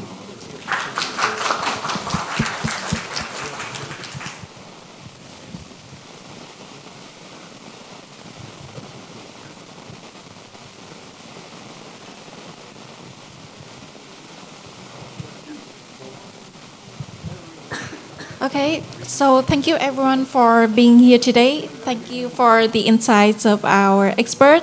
Thank you for the honesty of our speakers, and hopefully our guests today have some takeaways, come back home. And let's keep the conversation going at the hallway or at NAGOCHA because retail isn't standing still. I believe that. See you soon.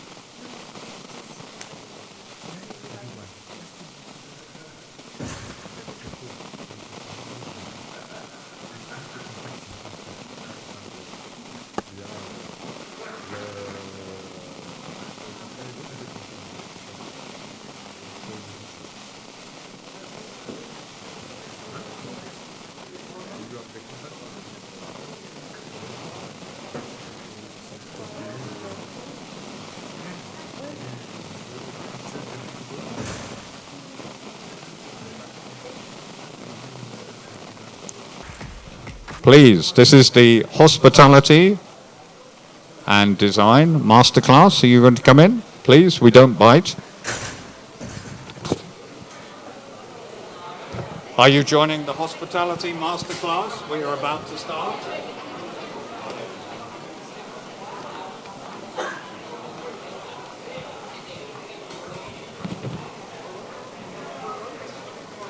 Hospitality.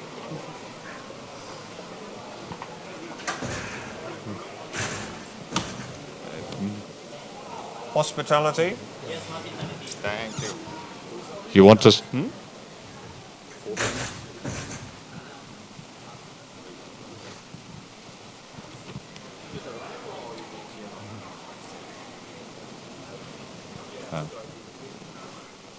Right, good afternoon everyone.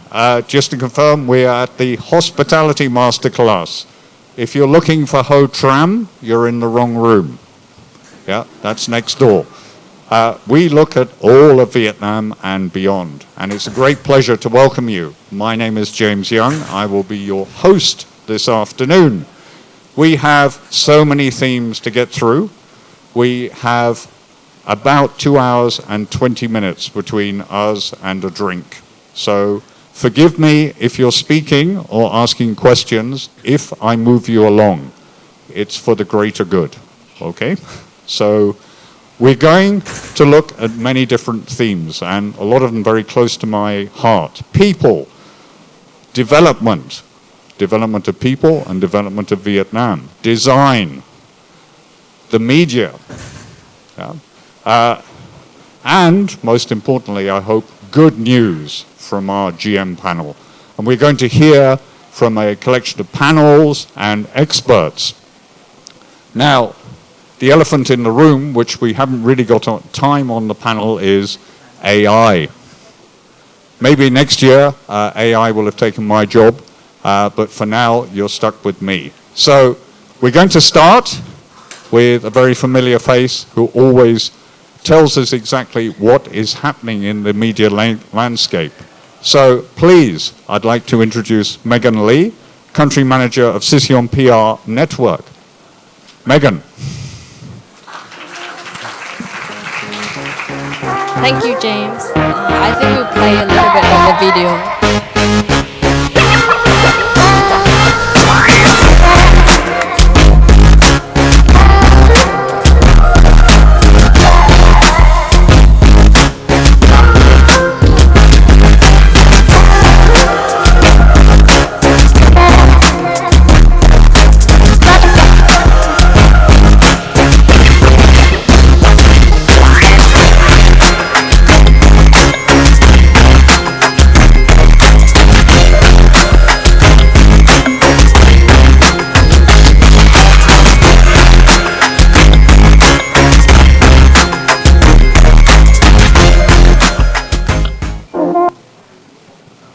I'll get that 5 minutes back from my presentation.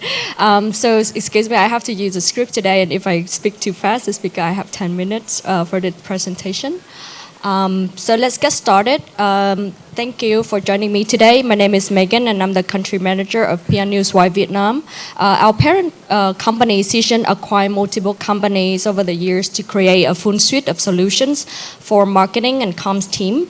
PR Newswire is for new distribution, Cision one for media monitoring and journalist database, and Brandwatch is our social listening, social media management and influencer marketing tool. And Charjan, which I will share shortly about our newest member in the family who can give you the consumer insight across search sources, including Gen AI. So today we will talk a little bit about AI. So let's set the context. As we PR professional and marketers are responsible to helping to protect and defend the reputation of your company brand, the way people consume information is changing every day. And the forces that shaping information is based on the media landscape, and AI is changing the way the content is created and the way information surfaced and summarized for us. And work environment also impacted by expectation to do more with less. So let's see the LLMs, large language model, which is like ChatGPT, Gemini, Copilot, etc., is taking over the traditional search. And it is proven that AI-driven traffic to retail website jumped 12 times between July 2024 to February 2025, and is still growing. So AI referrals outperform traditional traffic in user engagement. And it's not happening with just brand. It also happened in the newsroom as well. So according to our surveys, journalists in Asia is leading with AI adoptions, and AI, they use AI to optimize their content too. So the goal here is to be cited by LLMs. Yeah, so what they're looking for. Let me go next. Let's see, there are 3 ways we can ensure AI discovery. Let's see next one. Structure data with the press release, you have daylight, headline, boilerplate with AI can easily to categorize it. And verifiable information, you include your name, contact, and your source name, your company name, which signal the sort authority. You can distribute to high authority distributions, which the more frequent you publish, the faster you solidify your brand dominance in AI search results. But let's see where LLM get the information from. Mostly you can see it here, online media and company websites. And next. Okay, next. So just one press release is not enough to win media attention. We need full multi-channel strategy. Next one. Covering earned media, paid media, owned media, and share media to expand the reach, control your narrative, and drive more engagement. So let's talk about, let me show you how Gen AI monitoring can help brands understand and influence how large language models talk about them. Next one. First, we evaluate brand present LLM recommendations. So think of it at shining a light on which brand get mentioned the most when user asks any set of prompts. For example, when traveler in the UK search for budget hotel, queries like cheap hotel website or when is the cheapest time to book holidays, we can see exactly brands LLM recommend. And you can see here, Kayak, Hotel.com, Booking.com, Trivago, and Expedia consistently appear at the top. So you can see the OTAs is very dominant on AI search discovery. And next, we analyze the tone. Are LLM speaking about you and your brand positively or negatively or anything somewhere in between? And our sentiment insight review not just how often you mention, but how you portray. We'll go next. And if the sentiment isn't where you want it to be, we have you understand why. We'll go next one. So we have you, we identify the top domains and sources LLM rely on to generate their answers. This means you can go straight to the website, and then you can also shaping the narrative and optimize your content so your brand appear in the right places with the right message. So in short, we show you who's winning the conversations and how your brand is being described and where you can take action to shape the story. So let's see like one case study, why Trajan dataset matters for marketers. Let's take a look at how we have Singapore track the travel trends. So Trajan dataset give marketers in Singapore a real-time window into travel demand by analyzing more than 10,000 keyword search term from cheap flight to London or flight ticket to Seoul. Next one. This internal, its intent signal reveal where consumer plan to go before the bookings or before they talk about it. So it signal, to help the marketing team anticipate demand instead of reacting to it. And by understanding the modifiers, for example, like cheap or promo or best, your marketing team can tailor the campaign that match what traveler is actually looking for, whether that is value or convenience or premium experience. So beyond the intent, the Trajan can detect destination trends, spotlighting on the search hotspot. For example, here you can see destination, the top 10 search in Singapore, which have Ho Chi Minh City in one of the top 10 destinations. Next. And then you can also see what is trending. For example, you can see Paris is booming in Singapore. People searched for it like 400% increase. And then places like Phu Quoc or Malacca, if I work as a marketing for a resort in Phu Quoc, I started to target Singaporean now because they start to search for the destination a lot. And beyond that, the search behavior is mapped across 29 Singapore sub-regions, and brand can also localize messaging, target high-intent neighborhoods, and the brand can localize the message or locate the budget more efficiently for your marketing campaign. So this data can help tourism board, travel agency, and hotel can use its insight to plan your campaign smarter and precisely, and it builds directly on consumer intent. So what is the 4 key takeaway for 2026 is to adapt to the new discovery reality, anchor your story in a structured, verifiable content if you want AI to start recommending your brand instead of your competitors, and strengthen authority through high credibility distributions. Last but not least, activate multi-channel amplification for maximum impact. And next one. So that would be all for me, and thank you for listening, and I'll be here if you have any questions later. Thank you. Thank you very much, Megan. Wow, what an interesting subject. And I'm sorry you only had 8 minutes to go through that. I'm sure all of us would be interested in hearing more. I'm a great fan of the media. I follow it in many ways. And the advent of AI has good parts to it, and it has bad parts to it. So really interesting to see. Keyword there for me was verifiable content. So now, moving on. When we looked at the program 4 weeks ago, I don't think none of us expected things to be quite so, what's the word I can politely use, exciting in global politics and what's happening. But I can think of no better people than Kun Bu and Raymond from Amadeus Hospitality to tell us a little bit about what they're seeing in terms of key data and trends. And over to you. Thank you so much. Thank you for this. Thank you guys for staying in the room at this time and so close to the lounge there that you're here. So it's always good to see.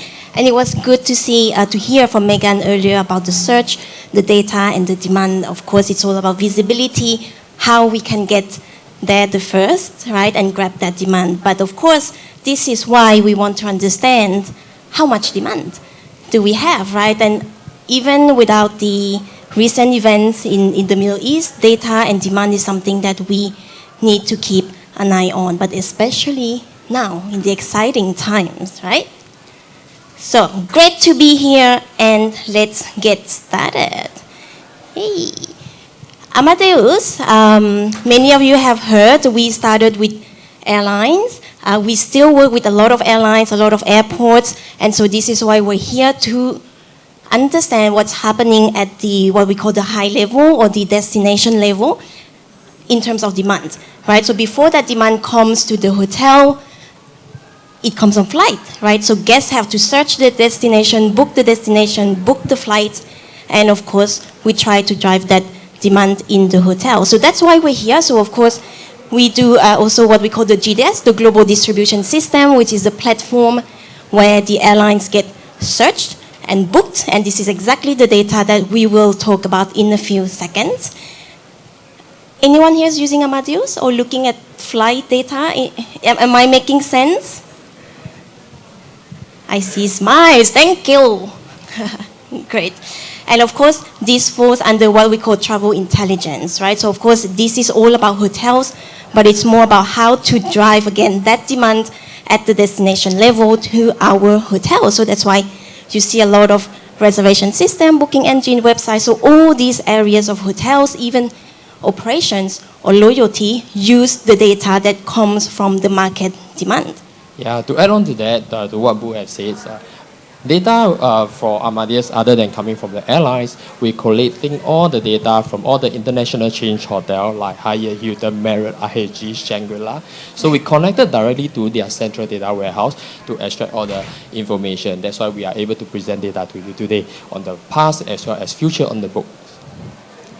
Thank you for that. So let's get started with these flights, right? So what we're looking at is the flight data, and again, this comes from this global platform that we own, so that's why we see this data. So these are the flights in the world booked to Vietnam, right? So you will see the blue line is actually what's been booked, light blue versus last year. So until end of February, the flights have increased in terms of planning of demand, capacity, and bookings. Right? And of course, we see the dotted lines here, which is kind of the forecast or the fast-looking projection that we see, obviously, a drop, that we plan to see a drop in March, April, but as of March, as of mid-March, we see that it's also expected to still come back. If you compare this to Thailand, specifically some destinations like Phuket, where it's directly affected by the Middle East, Vietnam is in a good shape. Good in terms of it, because the biggest market here is not the Middle East, right? So you still have, especially if we move on to the next slide, you still have many other source markets. Of course, Korea, China, domestic Vietnam is also contributing to that demand. This is search, yeah? If you look at this one, it's a search. So this is a search view, so meaning these are the people in these key origin markets that search Vietnam, so that plan to book flights in Vietnam. They are not always the same as the ones who book, right? So you plan, but maybe you don't really book.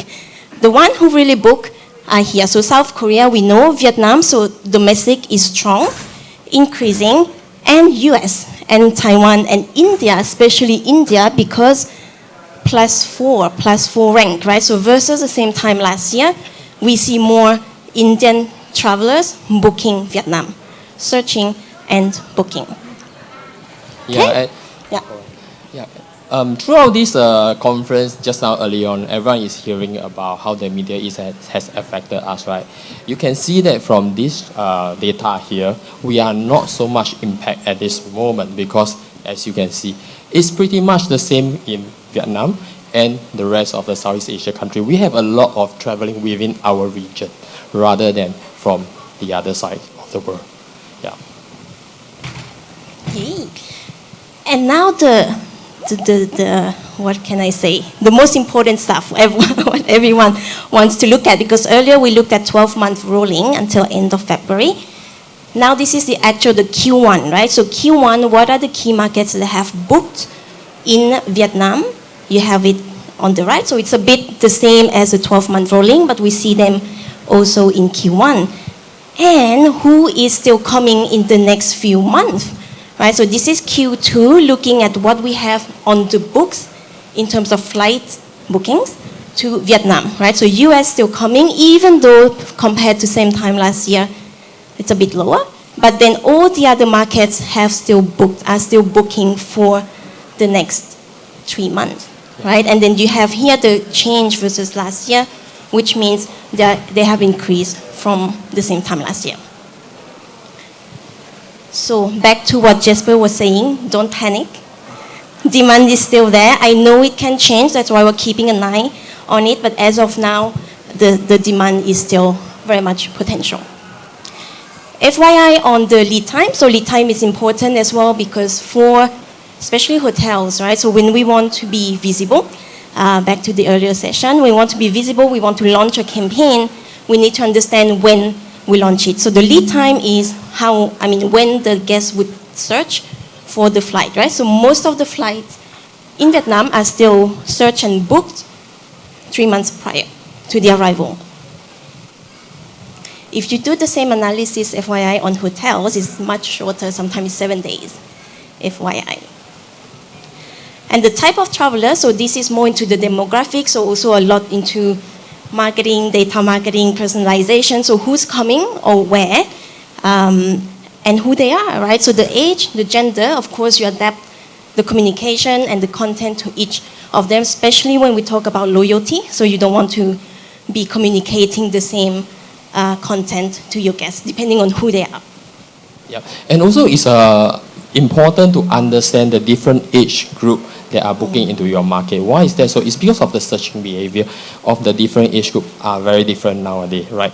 Especially now we have all the AI coming out. I'm from probably the Gen X, probably. So I still use Google, right? But if you talk to the generation now, the millennium or even the cherry, or which the young generation, they are all using those kind of fish. Of course, little red book, right? So the search behavior is different. So if you see the age group that is booking into your destination, you need to understand what is their booking behavior, right? And quite interesting to see on the gender side as well, what we mentioned earlier with some of you, is that of course more leisure or family destinations of course tend to have more female traveling. So good tip when it comes to communicating with these guests. All right, and then how does it look on the hotel? How does this reflect on the hotel, Raymond? Yes, so just now we have looked at the flight data. Where are all the passengers coming from, right? So now we look at hotel performance. As I mentioned earlier, we have data from all the international chain hotel. We have a lot of regional chain hotel submitting data, full occupancy data to us. So these are being derived from our, Amadeus proprietary product demand, agency and revenue strategy 360, right? So if we look at on the book for Vietnam as a whole, okay, we can see that Ho Chi Minh and Hanoi is pretty stable in terms of the occupancy so far, right? It's above 70-80%, right? Whereas if you talk about Phu Quoc, Da Nang, that's up and down because of seasonality. But overall, we are seeing Vietnam as a whole, in terms of occupancy, has increased year on year by almost 10-11%. So just quickly, because the colors have moved, Ho Chi Minh is the light blue, right? And then you have Hanoi, which is the light pink. And the one which is leading for the next 3 months in terms of occupancy is Da Nang.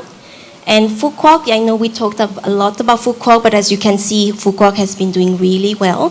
But for the next 3 months, probably the pickup will be also last minute, and because it's seasonal. Right, next. So we look at Ho Chi Minh City, right? We can see that year on year, for Ho Chi Minh City, in terms of occupancy, it has increased by 8%, right?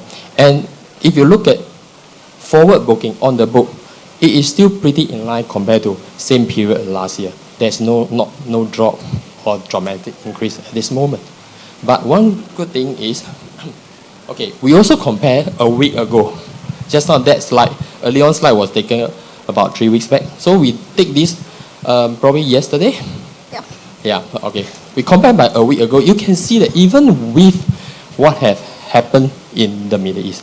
There is not much changes from the 29th March onwards. The on the book occupancy are still pretty healthy. Yeah. So if there were, or if there will be more cancellations, we would have seen more gap between these two lines, which is not the case so far. Which is good. Next. Right? Okay. Next. Yeah, but of course, ADR. Well done, everyone. ADR increased by 13% for Ho Chi Minh City. Give yourself a clap on that, all right? And expected to continue being above last year in the coming month.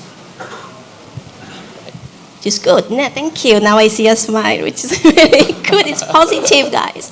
Okay, we're almost there. Yeah, just a quick one on the last slide for me, all right? channels. So understanding about the market occupancy, the flight is important, right? But the next thing, of course, for property level, another key information that is good and important for everyone is segmentation and channel mix, right? So we can see for Ho Chi Minh City, if we compare 2026 and 2025, right? Retail is what we call the red rate. Yeah, the bar rate and the red rate, non-discounted rate. So that has dropped by 1%, not huge drop. But if you look at discount, which is all the advanced purchase promotion, that has increased by 2%, right? Corporate business negotiated, dropped by 2% so far, year on year, right? And if we move down to channel mix, it's important. If you see that brand.com for Ho Chi Minh City, it has increased by 3%. So it means more people, the travelers are more willing to book directly with your brand on your website. OTAs also increased, unfortunately, or Fortunately. both. Depends, right? So increased by also 3%. GDS dropped by 1%, although GDS is small amount, but it is actually a huge number if you look at the actual revenue and room nights. Okay?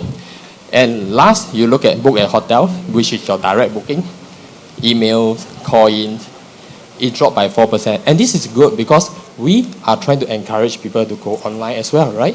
So if, in the hotel context, if we look at the online channel, which is brand.com OTA plus GDS, that comprises almost 50%. So it simply means that online channel is important for everyone, whether you want to go for OTA, brand.com or GDS. So that is the area you need to put more investment into it. Right. And that sums up for today. I know there's a lot of data that you want to see more, specifically in your market. So let us know if you need more details in your market. But yeah, the key takeaway today is really keep an eye on the data, especially the forward-looking, the on the books, and then make sure that you're ahead of your competition. So that's a scan code if you want to receive the slide or if you want more data. From other market, if you want to see data from other market, please can request through this QR code. Gramond, Thank you. Thank you. Thank you very much. Thank you, Raymond Kunbo. Oops, sorry. Don't. So, really interesting data there. So many questions, but we'll save those for the drink afterwards. Now, one of the key messages I picked up there was don't panic. Yeah, and the hospitality business is famous for panicking. Yes, we're very good at it whenever there is a crisis. And one of the worst things we always do is panic about our employees and how we handle our employees during a crisis. So it's very important to remind ourselves of how we should be forging Vietnam's next hospitality leaders. And I can think of no one better to remind us of the importance of this than Attila from School Hospitality. Thank you, James. Over to you. Thank you. Good afternoon to everyone. Thank you. It's going to be a very short time, I know, but to explain everything about school hospitality and the industry is going to be difficult, but I will try to make it happen today. Before starting with statistics and numbers, as you've seen throughout, or you will see throughout the day, I'm going to start with a short video just for you to imagine a little bit when you were young.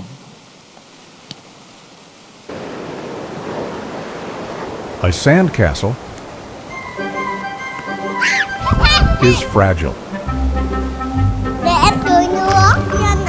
imperfect, temporary, and yet everything starts there. With water, sand, and a vision bigger than oneself. Here in Vietnam, they build with what they have, with who they are, and with those who come from elsewhere. Before the hotel, before the profession, there is always a child building.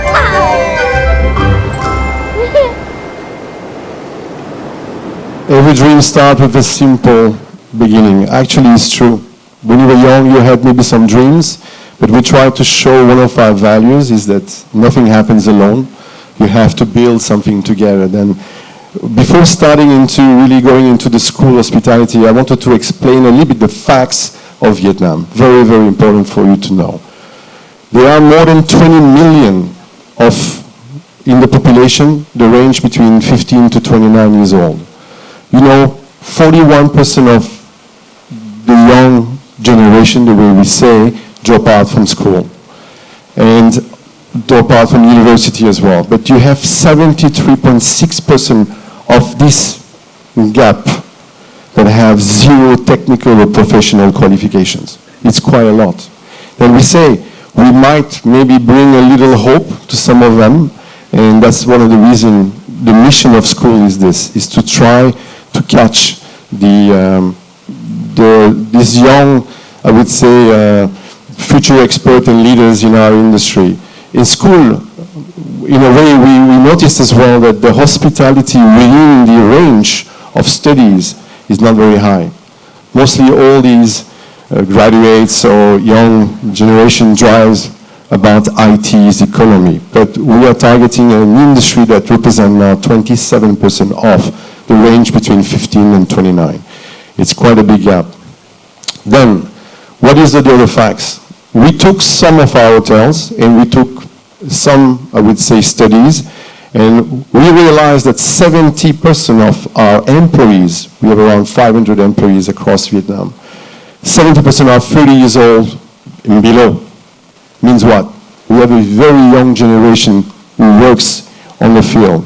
And only 30%, of course, above 30. When I say above 30, is maximum 45, 50. I'm the oldest anyway in the entire group age. But it gives us also some hope, young generation, enough to drive. And all these qualifications are registered hotel by 25. Imagine it's not a lot. You're still way behind the development of other countries, but we're going there. Then after, what happened in 25? By the end of the 25, there were 800,000 lack of employees in our industry. And when we look at the graduates, it's only 15,000 a year. No way we can catch the needs of our industry. Then we believe that even if it's a drop in the ocean, we believe that within the school hospitality, we can create something, I would say, a chance for them to be developed. Then we just prepare a little video for you to see how we develop. Here starts with a step. School was not born in a classroom. It was born from a mentor who taught on the ground. Chị rất là cảm ơn hai bạn đã đến đây ngày hôm nay nha, vì rất là vui mừng khi mà hai bạn rất là hứng thú và muốn tìm hiểu về cái chương trình Summer. Vì khi mà vào đây các bạn có thể học cùng một lần luôn 3 bộ phận, là bộ phận housekeeping nha, bộ phận lễ tân nha và bộ phận ẩm thực. Thì bây giờ chị sẽ dẫn các bạn đi xem phòng. From restaurant to chamber, from one position to another, learning by doing, learning by experiences. She once stood exactly where they stand today. As she speaks, the past quietly comes back. I know how they feel. A bit lost, a bit afraid. She looks at one of the young people. A few years ago, I was standing at exactly where you are. I hope you enjoy the hotel tour. You know the way I start hospitality is about passion. At school, no one arrives alone. Knowledge is passed hand to hand. I didn't feel that I'm strong enough because I was shy. However, I met my mentor.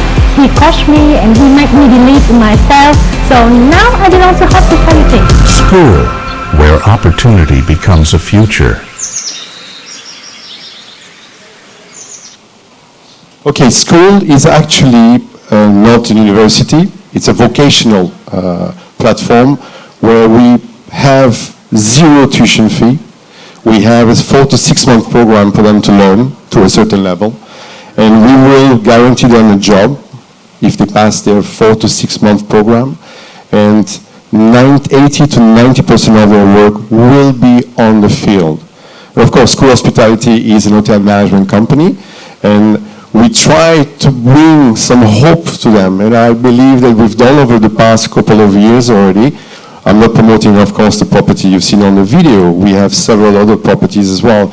But the advantage of this program is open to anyone. We have so many beautiful stories, and I would say the next video is the last video. Of course, after James, you will have the next panel.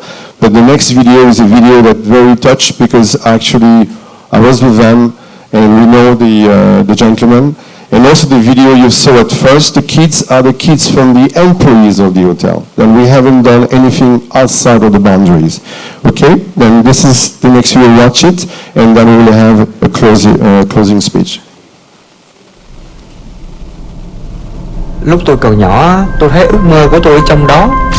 Ở ngoài cửa kiến một nhà hàng, rồi tôi tự nói một ngày tôi sẽ lan tỏa những món ăn ngon đến tất cả mọi người. Tôi vẫn nhớ gương mặt của ba mẹ mình khi đó. Dạ, con chào ba mẹ con mới về.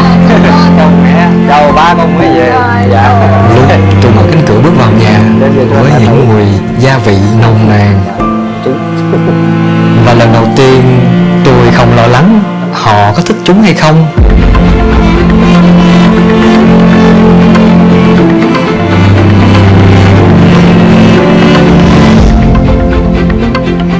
Thật ra tôi vẫn không biết lý do vì sao mình cứ dừng bước tại đó. Tôi chỉ biết tôi muốn ở đó. Ước mơ đã được nhen nhóm một cách đơn giản như vậy. Và tới hôm nay thì tôi hiểu Cambridge là cuộc sống của tôi, con người là cuộc sống của tôi. Hôm nay ăn cơm gia đình mà sao con làm nhiều món ăn thế? Con chỉ muốn làm cho ba mẹ vui lòng thì con cũng vui lòng theo. Dạ. Cái này đồ này là sau này học thì làm để được phải thử.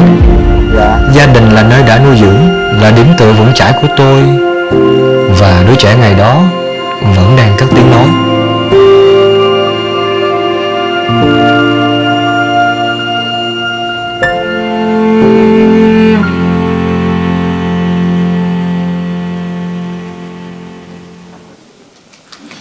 I think now, thank you, James.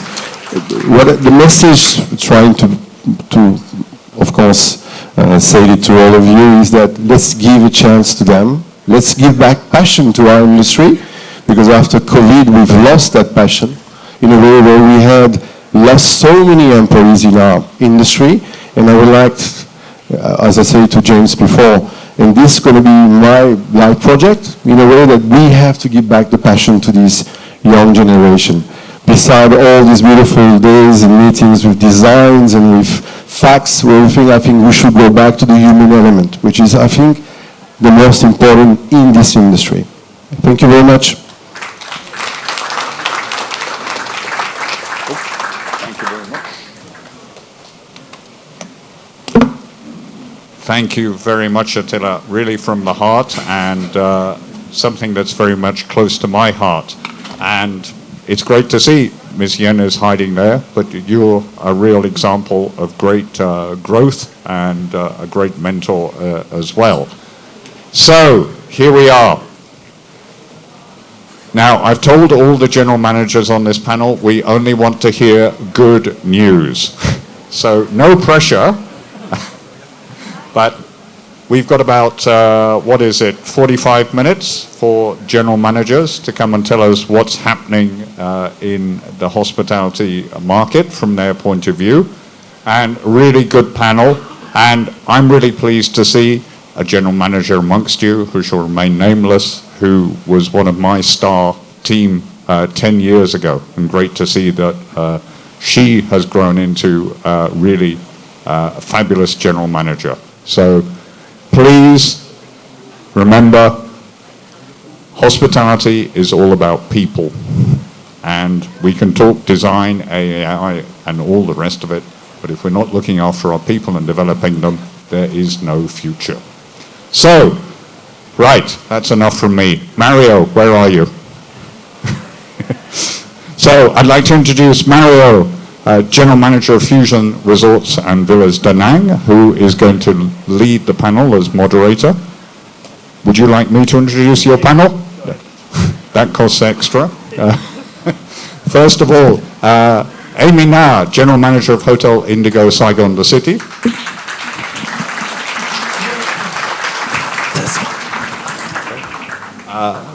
And forgive the pronunciation, Ms. Quint Lee, General Manager of Lime Resort Bohol. Alistair Minty, General Manager of Sofitel Saigon Plaza. Andre Pierre Gensch, Complex, I love that title. Are you a Complex General Manager, Andre?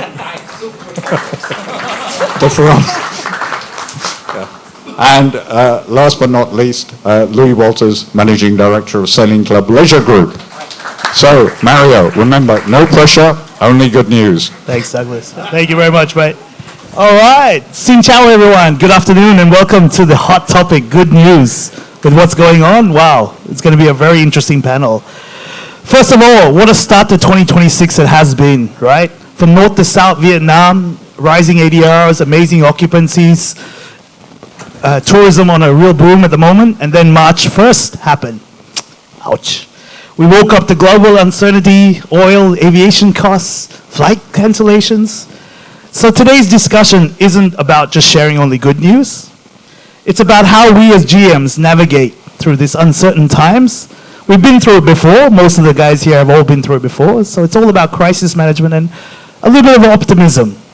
So, and don't worry, we'll keep this fun. Right, guys? Big smiles, everyone? All right, let's think. To warm things up, all right, we're going to start with the ladies. All right, what has surprised you the most about 2026 so far? Well, I think for 2026, then we see a lot of potential growth, especially that we see that the Ho Chi Minh City market has grown significantly with 2 digits, as people should know here in the room. But also we facing a lot of business corruption. Like you just say that there's a geopolitical tensions, and we also see that the domestic flight cancellation happen. So I think that when the assignment come together with the challenging, then this gives us more motivation as well as we also aim for the challenge in this hospitality trend. So I think that 2026 gonna be very excited for all of us here. Thank you, Quinn. Over to you, Amy. Hello. I think what surprised me most, how fast and strong things are moving. We are just open in the end of January 2026, and by Feb, we achieved 43.5% GOP, which was far beyond expectation. Well done. Showing, strong demand and great momentum. But then March came with softer occupancy, which reminds us that how quickly the market can shift. So for me, it is both exciting and a reminder that we need to stay agile and adapt fast. Great. Thank you. Mr. Alistair. Cheers, Mario.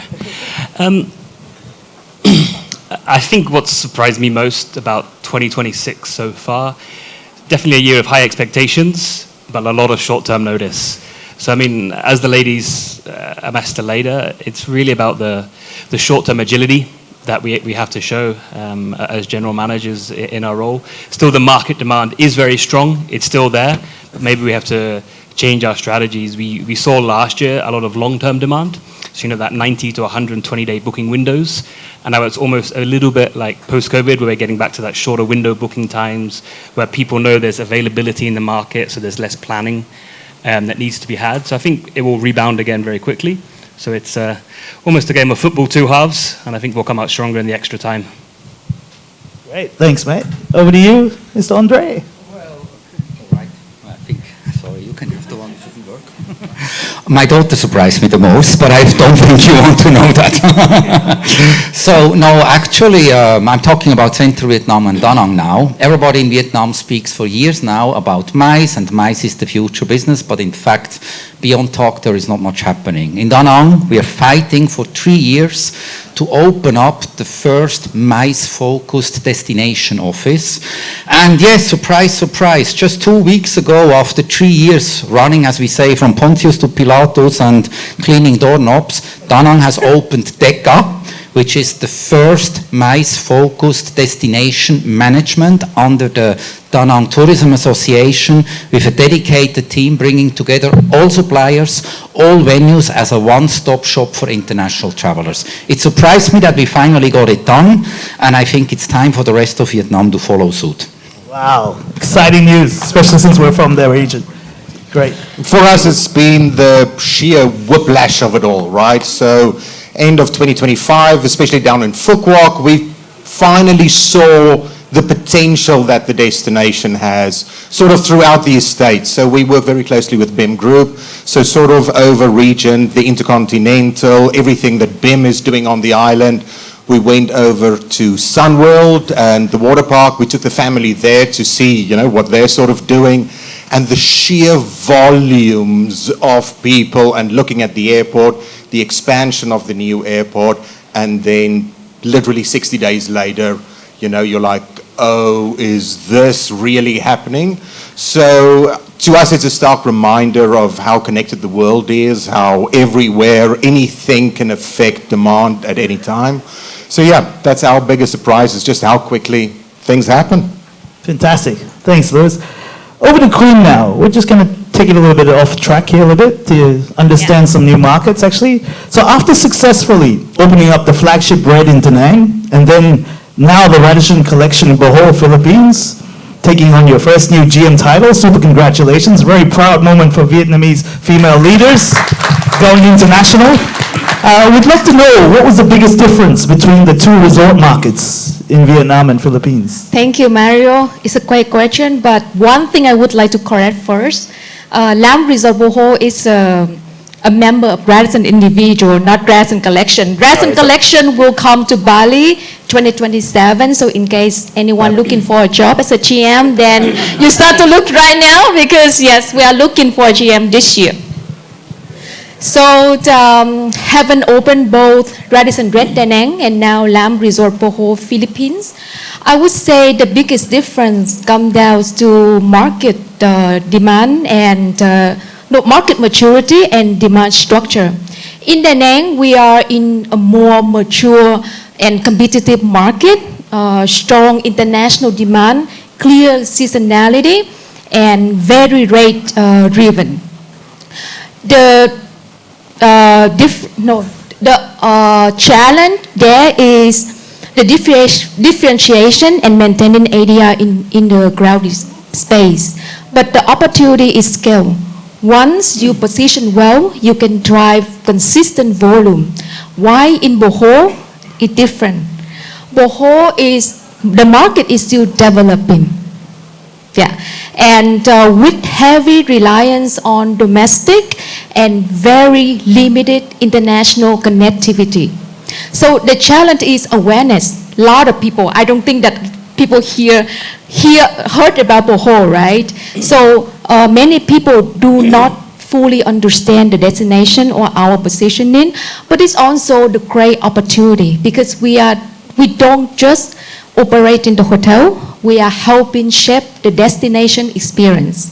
So I would say in Da Nang, we compete, but in Bohol, we create.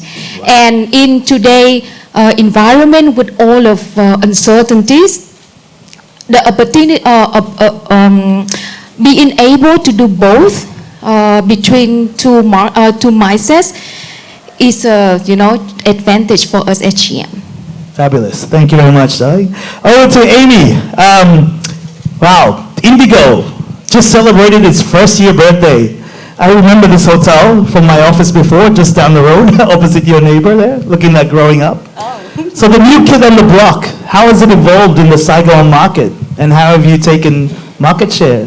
from maybe Sofitel? No? If I have know that you neighbors, then we have a full of the activity for neighbors around the hotel. So Hotel Indigo Saigon, as you know, that just celebrate, and thank you for recognizing Maro, celebrate its first anniversary. And we since opening, then we are the first Hotel Indigo in Vietnam. And having said that, I can proudly say that it's also the only one in the world that embody the Saigon vibrant spirit. So I think when we craft our guest experience, we also want to bring the sounds and as well as the friendliness of Saigonese into its culture. And I think for last year, we doing well in terms of also recounting a lot of story in Ho Chi Minh City. We can go from the local snack like rye dragon fruit, or we can go to the traditional cake making traction. We also can recounting about the last Melbourne story of Saigon office. So through all of those authentic narrative, then I think that we create the connection between our guests, who we call the traveler, and we connect them to Hotel Indigo Saigon, furthermore to Saigon the city.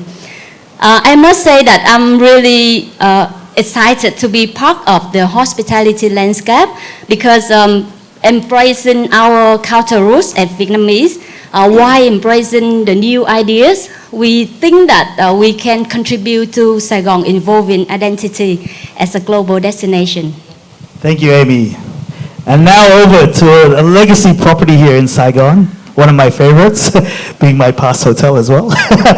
Mr. Alistair Minty, how do you keep such a classic luxury legacy brand as Sofitel relevant and competitive in a fast-paced changing Vietnam?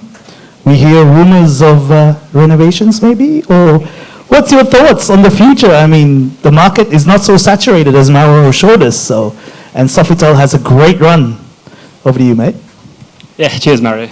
I think, look, there's no mystery, Sofitel Saigon Plaza, first international hotel within Ho Chi Minh City.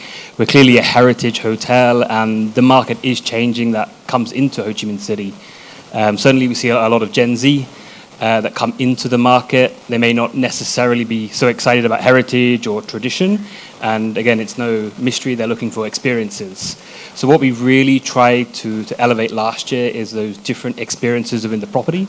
We already had a great foundation, great food and beverage experiences with SD25 by Koto, our kind of social dining with Impact Vietnamese restaurant, Michelin awarded top 100 best restaurants, the House of Barbad, Speakeasy Bar with that kind of amazing cocktail experiences. But what we've tried to leverage more is those brand markers. So within Sofitel, there's signature experiences that every Sofitel you go to globally, you should have a similar experiences with a local nuance. So we really try to elevate those brand experiences within the property, whether that be the My Bed experience, now with Air France in business class, whether that be the candle ritual, and so many more. We try to really build in that kind of French zest into all of those experiences that we do. And that's how we can try to differentiate ourselves in the market and really try to position ourselves. There are rumors of renovation, but nothing I can announce on this platform yet. Maybe next time. But yes, there's definitely loud noises going on in the Sofitel. So we're making some noise, and hopefully in the near future we can make some even louder noises in the market and really position it where the Sofitel should be and deserves to be. Thank you. Let's go to the best city in Vietnam. Sorry for being biased. Da Nang. And what better to take it away, Mr. Andre, with the first ever resort to ever even open in Da Nang. Mr. Andre, are we still riding the strong Da Nang waves? As the media says, we are the new Miami or Gold Coast of Vietnam. But heading into Q2 and Q3, I love what you talked about the MICE destination opening, but take it away, please. I have bad luck today. I want to look at Da Nang as the new Rio de Janeiro. Lovely. No, I think we need to put things into perspective, and this not only for Da Nang, but for Vietnam. There is a little bit too much of a panic or worry right now. Number one, we have 22 million international tourists in the year 2025. Let's be clear about that. Only 20 to 25% of this tourism is affected by the current situation in terms of travel route.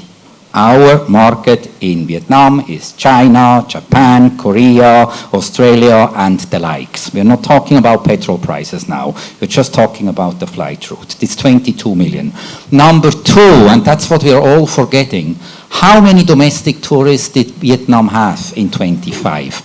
135 million versus 22 million. And the government has stopped, respectively decreased, the petrol prices guaranteed, correct me if I'm wrong, until 30th of June. So therefore there is no problem about domestic traveling. So we're talking here about approximately 5 million tourists affected by the travel route and another 20 million tourists potentially affected by the flight prices, provided the Vietnamese government doesn't come back and say, hey, you know what, Vietnam Airlines, we're going to support you that you bring us the tourists in for a subsidized flight. So versus 5 million, 15 million tourists versus 150 million tourists. What we are all getting wrong here is how massive the Vietnamese domestic market is and how much particularly five-star hotels are underestimate the potential of this market, thinking it is a cheap market. I wasn't that clever either. I work for Furama. Furama is a Vietnamese company. They say very clearly to me, Andre, you keep 15% Vietnamese in your market mix. And we know very well that right now the Vietnamese pay a lower ADR. But that's up to us, because how fast is the wealth growing in Vietnam? It's the wrong perception of many five-star hotels that Vietnamese cannot pay the money. Did it pay out for Furama? Yes. We were the #1 hotel for 2.5 years in Da Nang versus, as a local five-star hotel, versus all the international competitors after COVID. And why? Because we had a stronghold in the Vietnamese. And when COVID was over in February 22, we went rocket up thanks to the Vietnamese, plus some international, where everybody else woke up. And now, again, that wasn't my idea, that's a company policy, we see the same. We have always maintained a stronghold in the Vietnamese market. Well, we're going to lose the Americans. Does it hit? Yes. But are we able to switch immediately to the market of the Vietnamese? Yes. And last one, I know it's a long reply. Let's just be very clear. The Vietnamese, let's talk Da Nang. Summer season is coming. School holidays are coming. The heat is coming, June, July, August. It's not going to be the Europeans filling up the hotels in Da Nang. It has always been the Vietnamese filling up the hotels in Da Nang. So, long story short, if the war doesn't continue for too long, and if the supply chains normalize within a reasonable time period after the end of the war, I don't really see a problem for Da Nang in general. And if the five-star hotels get on track and understand that the Vietnamese market is a market which needs to maintain all the time, also in good days, then I don't see any problem at all. Thank you very much, Andre. Fantastic insights, great numbers, and very true indeed. All right, you're heading off to Lewis now. We're gonna touch down a bit of the south, because you know Phuoc Cuoc is coming off of such a major construction boom, right? We just saw before in the Grand Ballroom, another 7,000 rooms also recently signed. They're coming off a record-breaking year in 2025. Everybody used to say there was too much inventory there, but I mean the lead up to APAC 2027, are they going to have the same boom like Da Nang had 10 years ago when they had APAC? So we'd love to hear your insights, Louis, on all of this. So I think Phuoc Cuoc in general will see really fantastic growth over the next sort of 5 to 10 years. The infrastructure going into Phuoc Cuoc, the sort of planning around it, what has been approved, and the sort of thought that's gone into approving what has been approved. I know often from where we are sitting and you hear these numbers, 7,000 hotel rooms going in, 10,000 hotel rooms opening up within the next 12 to 18 months. I first went down to Phu Quoc the first time in 2016 and sort of looking at the master plans there, I was sort of, thinking to myself, and I very much remember driving in Da Nang 2012 and looking at all the developments happening there, and everyone was saying, how will they ever fill this up? But sort of looking more strategically, looking at the region, the potential that Vietnam has within Southeast Asia, and the potential that Southeast Asia has within Greater Asia, I think, yes, we're definitely going to see that same boom. For us as operators, as general managers, we need to shift our lens and change the way we look at this. We tend to look at this over, perhaps if you're a GM, over a 2-year lifespan, because this is how long you're investing in Vietnam or this particular country, to operators signing sort of, 10 plus 10 plus 10-year contracts. We've got to shift that mind shift, and we've got to sort of look at a longer period of time to understand the potential of where areas like Phu Quoc is going. Now, I know a lot of today's talks, and I've sort of heard it in many of the ballrooms, is this current, the situation in the Middle East and what the potentials of this could be. I think for us here, it's going to be a blip on the radar. As these Middle Eastern crises happen, Southeast Asia does become that new safe haven.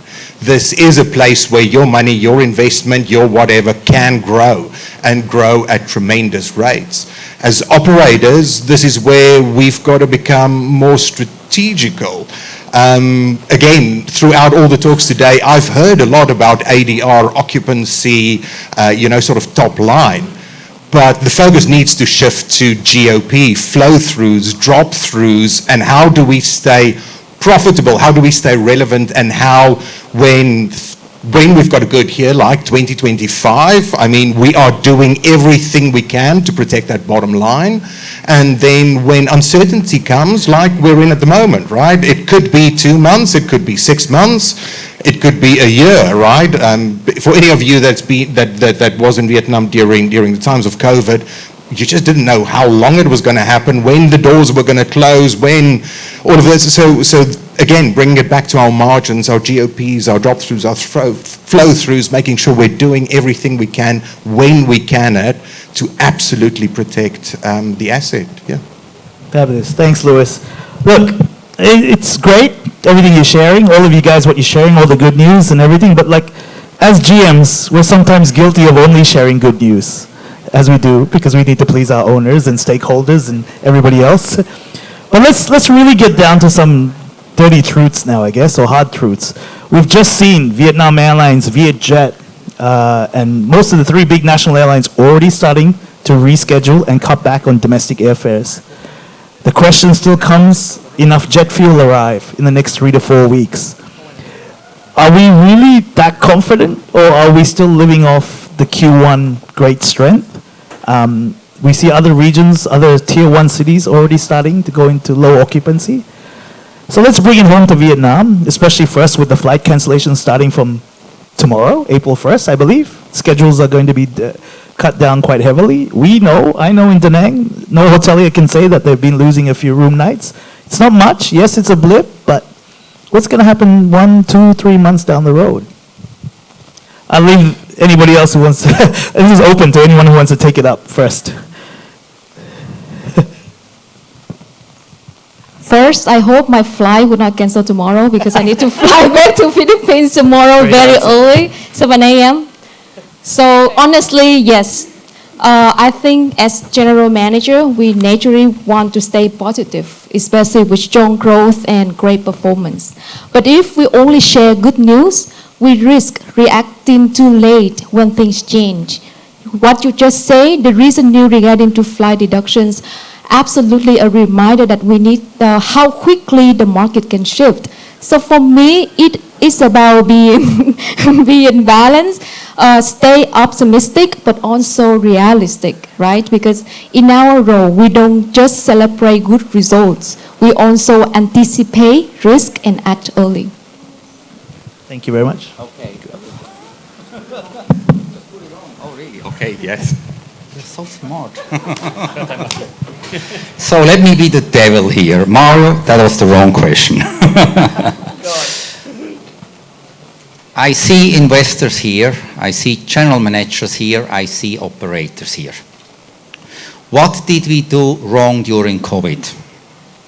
We damaged the reputation of the hospitality deeply to an extent we are still suffering today to find employees. We have totally shattered the confidence of parents and young people in getting a job in the hospitality industry. And this is still there, and it's still here in everybody's mind. We slashed salaries, we released employees from their job regardless if they work 20 hours for our hotels. We didn't care about their families, and we ultimately didn't care about our own future. Yes, I know there is a pressure from investors. Yes, I know there is a pressure from the owners. Whoever did it, we did wrong and we suffered till now. Now, if I go now as a GM and walk around with the next crisis only 4 years after the opening after COVID, oh my God, I don't know what is going on, and the ADR is going to go down, and we might have no more service charge, and maybe we have to release some employees. Well, trust me, we had that talk from you from school. You're not going to find any employee in the next 10 years anymore. You damaged it heavily in 21, 22, and now you just you put another nail into that coffin. So, yes, I agree with you. It is our job as a GM to foresee. But that has nothing to do with the current crisis. I have to do that every time. When I had a high ADR and a high occupancy last October, I was planning for January and February. That's our job, always. But right now, I think, go beyond.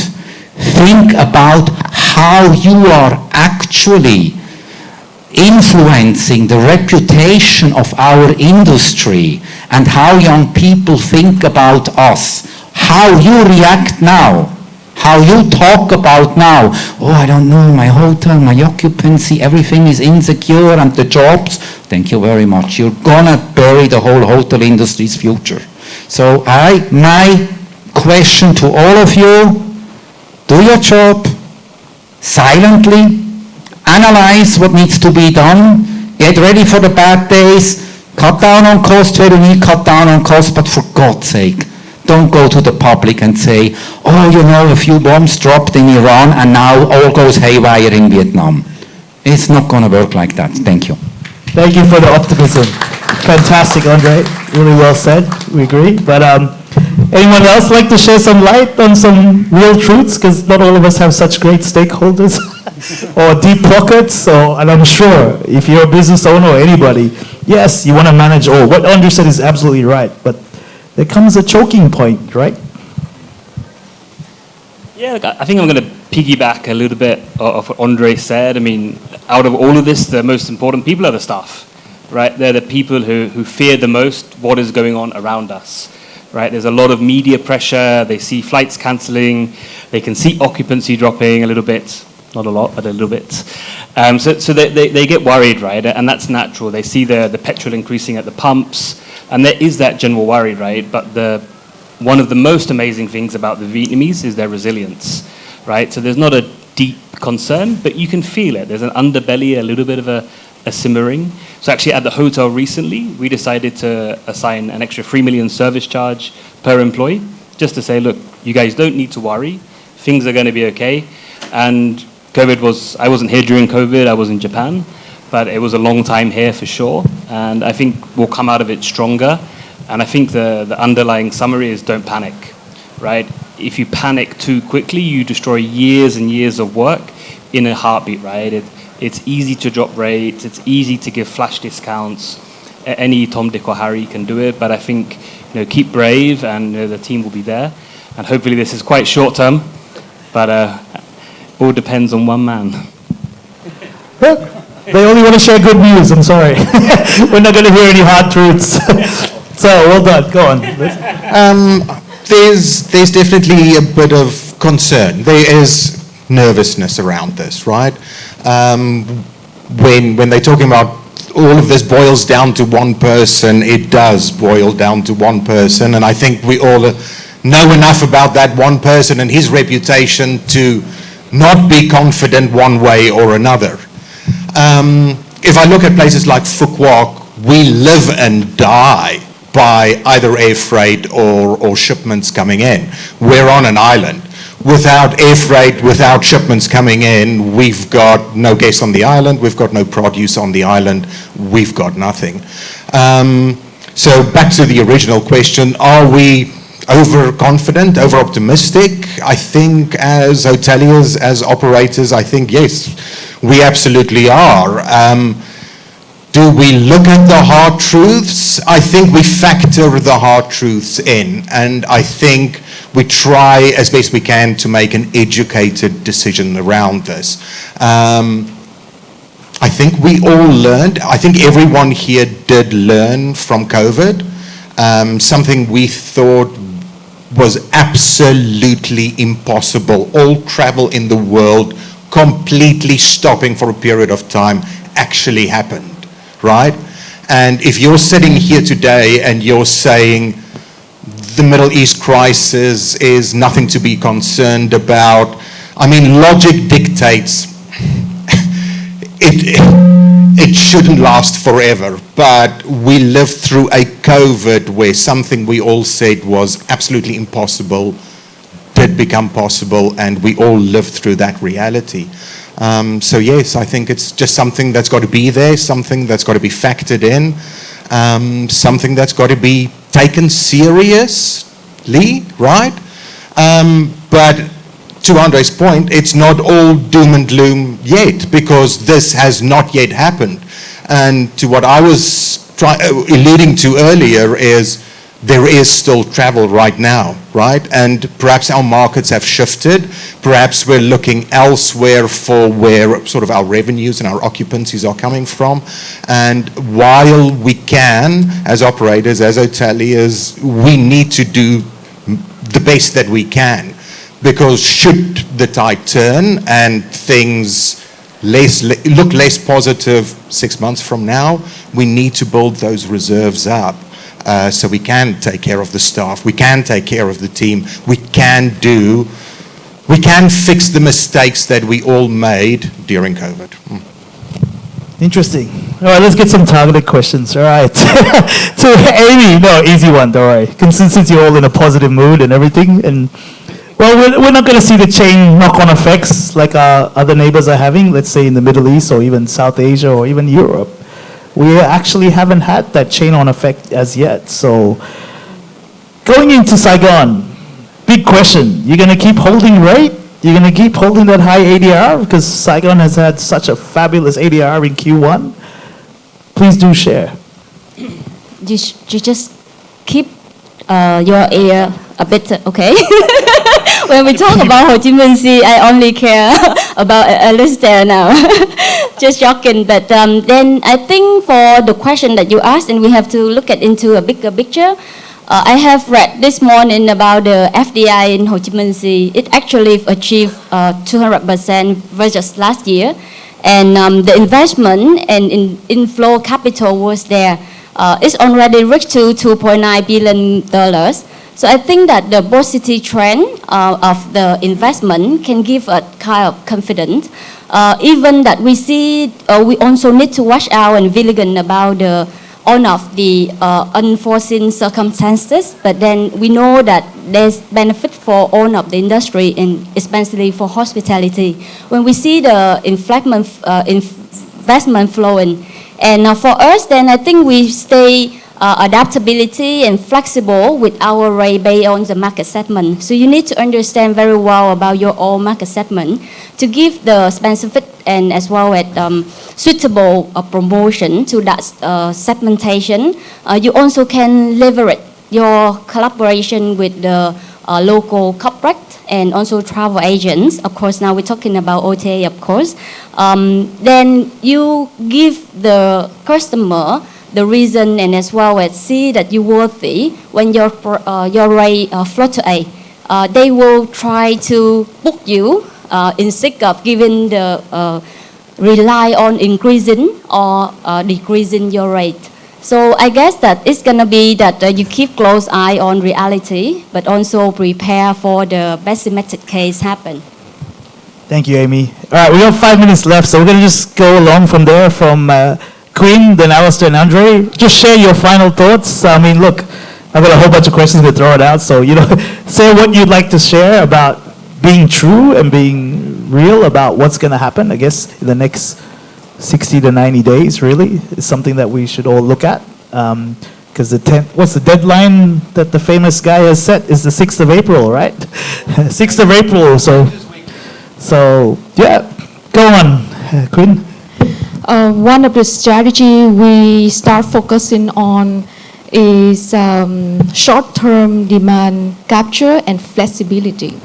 While 60 days ago, we more focused on building a long-term positioning, but now with more uncertainties, we are reacting faster, adjusting rate more, I would say, dynamically, and pushing technical offers and working closer with partners to fill gaps very quickly. And now you can see it's all about staying agile and adapt fast, because if you don't, then you will left behind. Thank you very much. Alistair. What was the question again? Just share what your strategy or anything's going to be for the next 60 to 90 days. And yeah, look, I don't think necessarily it's about dropping rate or holding rate, as Amy alluded to. It's having that kind of flexible pricing policy. Definitely we've shifted our gaze to new markets, and I think for over these years, whether it's Russia, Ukraine, COVID, we've all been masters of crisis management. There certainly isn't a crisis, maybe semi-crisis management, but we have to adjust our gaze as we retarget different segments and different maybe nationality guests that we had before. We've been quite fortunate at the property where we don't have too much Middle Eastern business, so it hasn't impacted too much. But I think there's definitely a lot of merit in being flexible in what we do. As general managers, as employees, we get a bit closed eyes mentality, and we kind of are not so quick to adjust to new things, So I think being creative. One example, I spoke to our chefs just yesterday about using secondary cuts of meat and going local. Can we look at reducing food costs and challenging ourselves for new ideas? Because when the business is good, we're all happy to use the best, Australian Wagyu or New Zealand lamb and have the finest products. But try to be agile, try to look at different ways of how we can kind of reposition ourselves in our food and beverage offerings. So yeah, I think there's a lot of merit. It's well said. A lot of Dubai restaurants have cut their menus by half, apparently. So that's good thinking. Go on. Andre. I'm very much with him. He mentioned before already a bit about brand dilution. F&P, same thing. We had a meeting of the Da Nang Hotel Association last week, kind of an emergency meeting where we discussed the current situation.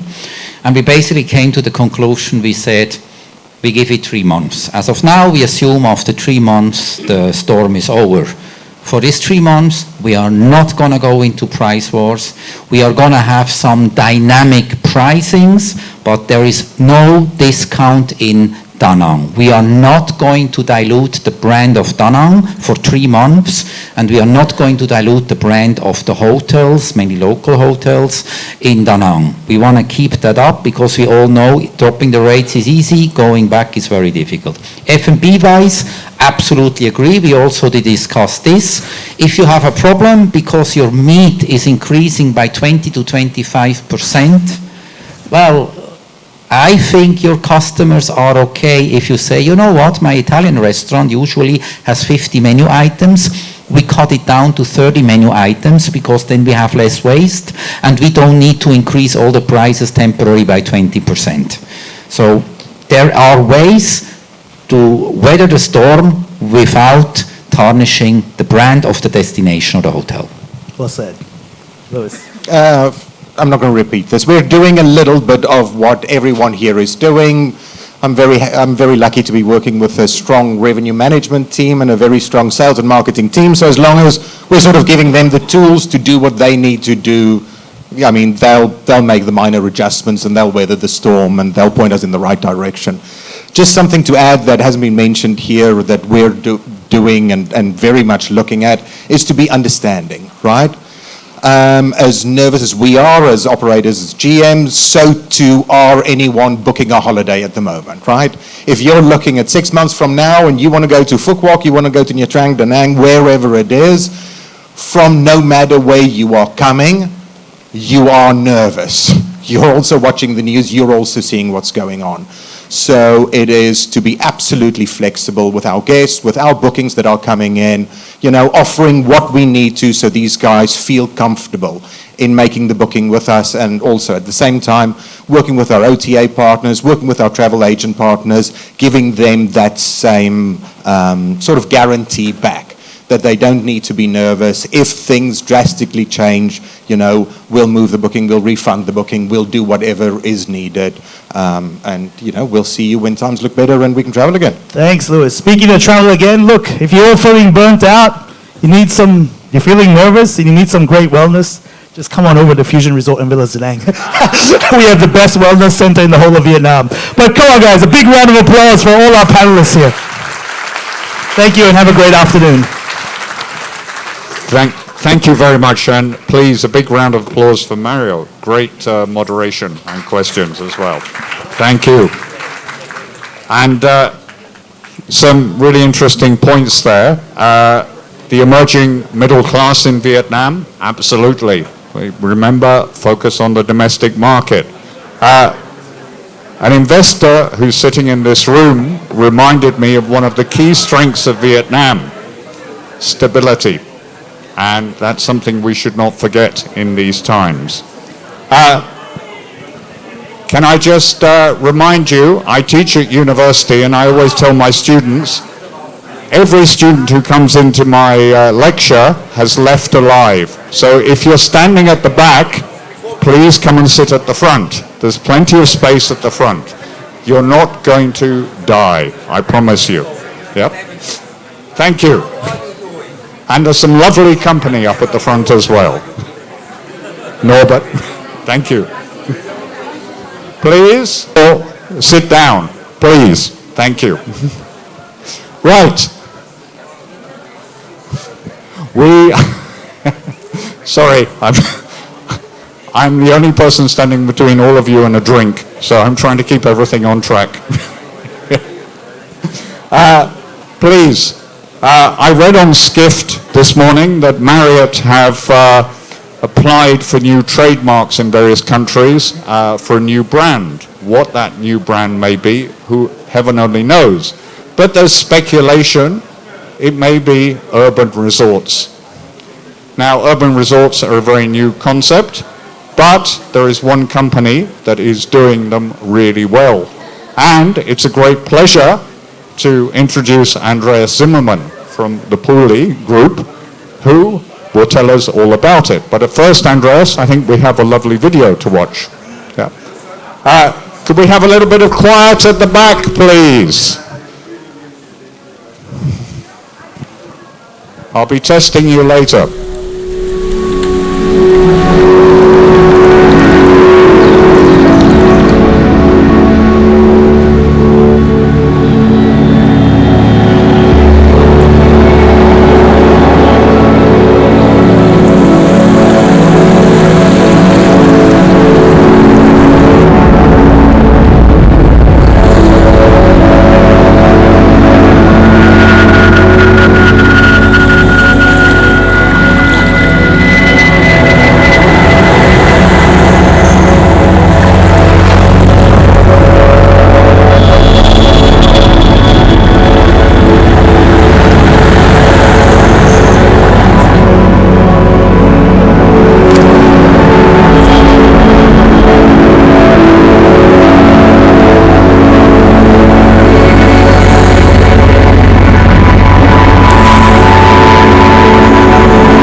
So, it's a great pleasure, please, to welcome Andreas Zimmermann, Vice President of Development for the PULI Group.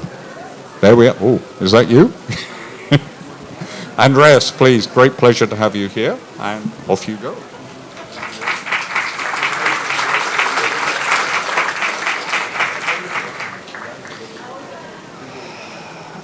Thank you, everybody. Lovely to be here. Today, I would like to talk to you about the PULI Shanghai, which is our group's owned and flagship asset. And it's one of our 3 properties, the others being in Beijing and Kuala Lumpur. And they are all luxury urban resorts.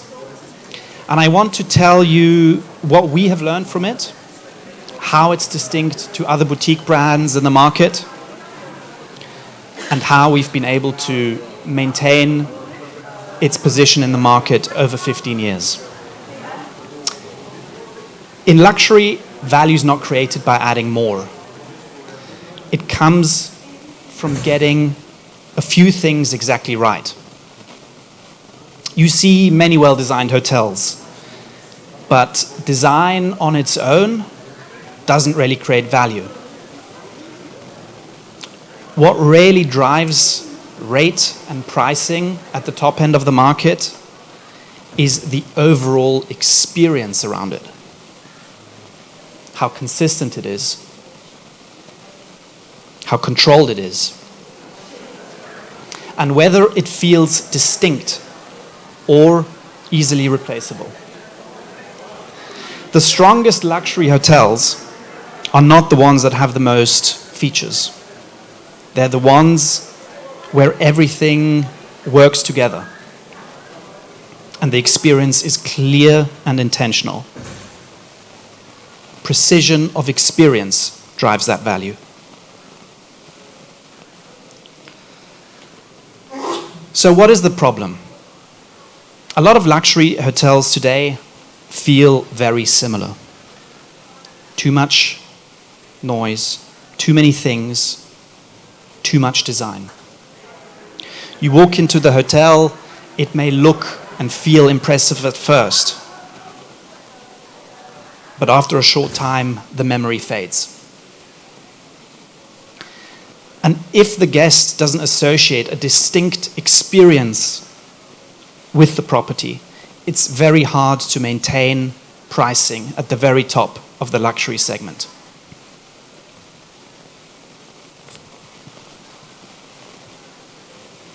The PULI isn't about adding more. It's about the luxury of space and time.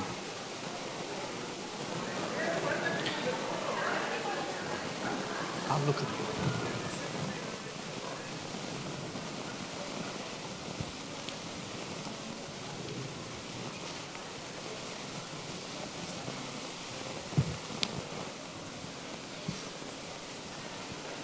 So we follow a philosophy of restraint. In cities as fast and as loud as Shanghai, Beijing, Kuala Lumpur, and certainly Ho Chi Minh as well, the ultimate luxury isn't more, it's calm. For designers, this means focus. And for owners, it means creating an asset that doesn't rely on trends that will look dated in a few years' time. So what is an urban resort? It's a design strategy that creates what we believe is a physical threshold. We provide the 2 things urban guests lack most, and that's, as I've mentioned already, space and time. And with that, we've been able to create brand equity built on that genuine emotional resonance. Guests return because of how the hotel makes them feel. And that's a far more resilient form of loyalty in a very volatile industry and volatile markets.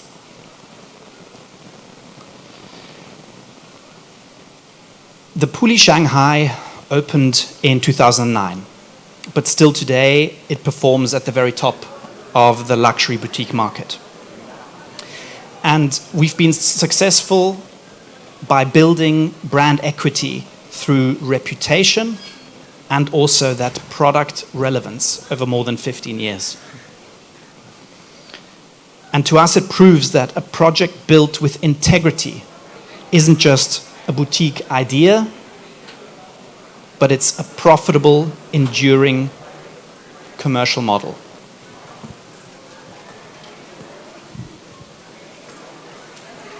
So what is a luxury urban resort? The difference is not simply that the PULI feels calmer or more refined. It is that the model is more selective. Less is included, but what's included matters more. The public space is not a support space. It's part of the product. F&B is not secondary. It helps define what the hotel actually is. And it creates a much clearer identity and a product that's much less directly comparable and that stands out within the luxury segment. Design's not decoration.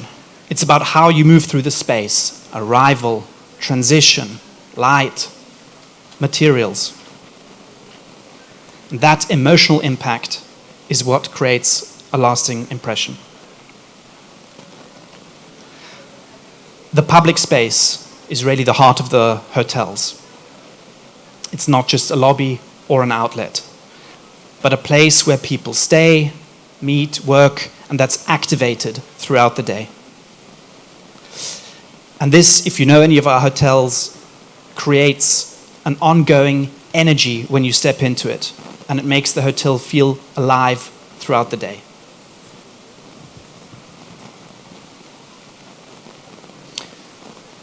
And F&B is part and a very integral part of that overall experience. It brings local customers into the hotel, makes it a destination within its own right, and it plays a big role in building that identity.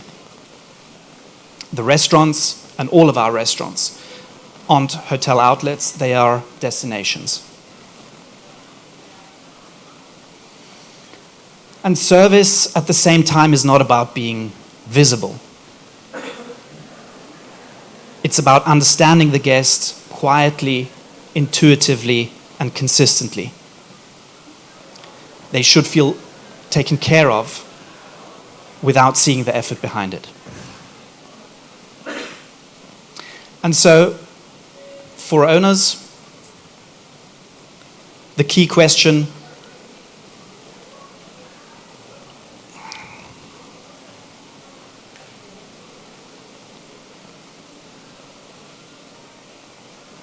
next one.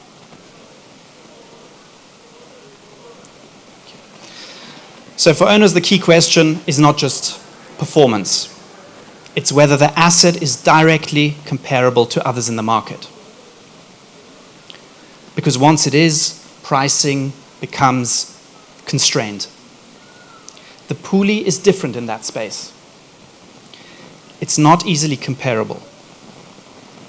It's very distinctly positioned within the market, and the experience is really specific. And that makes it, and has made it, much more resilient over time than other players in our markets, and much more harder to replicate. And so in Vietnam, we see a lot of new luxury developments, as we've all heard today, and as we all know. But I may argue that many projects will end up being very similar. If the product's not clearly differentiated over time, it can only compete on price. The opportunity for us is really to create something with identity, and we hope that that is an opportunity that also owners and developers in the market are increasingly recognizing. And with that, we believe the value proposition is really one of lasting integrity for a product and a segment within the luxury space. Thank you very much. Thank you very much, Andreas. Wow. Really interesting. So, if I may I ask you a question or two? How do you envision bringing the success of the PULI Shanghai to Vietnam? Well, first of all, we strongly believe that the urban resort positioning and product philosophy enables us, and of course the success of our 3 hotels enables us to also directly bring it to true resort destinations and resort products. We're in fact in advanced negotiations for a PULI hotel in arguably one of the world's most eminent resort markets, and hope to announce that later this year.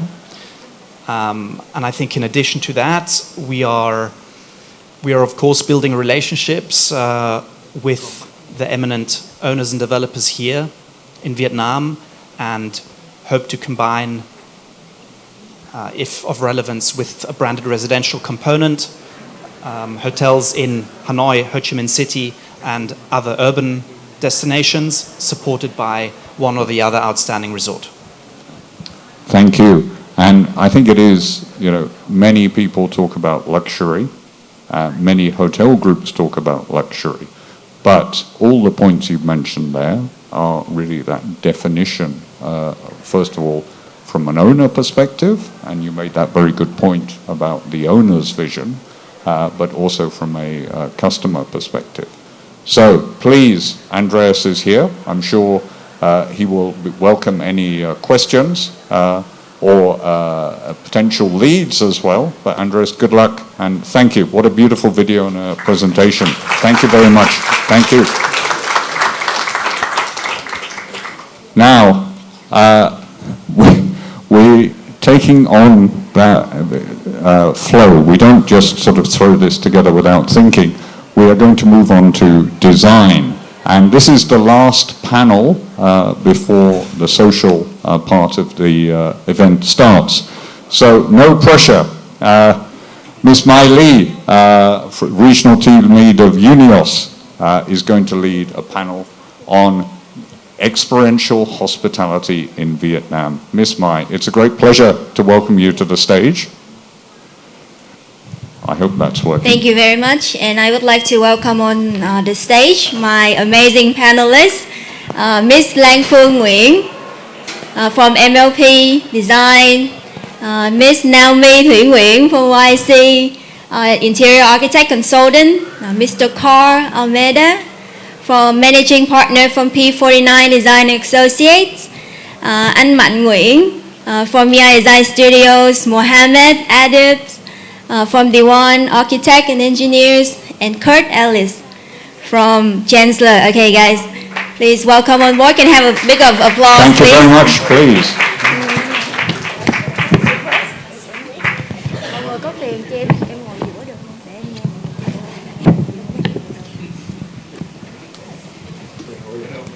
Dạ, ngồi đi anh.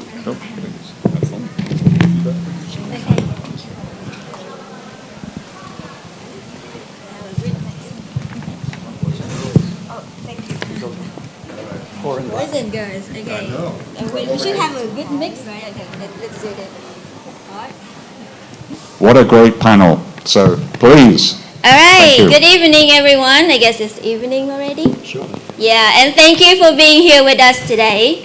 Our topic for today's panel is affordable luxury, and I would like to start with an interactive between us and you guys.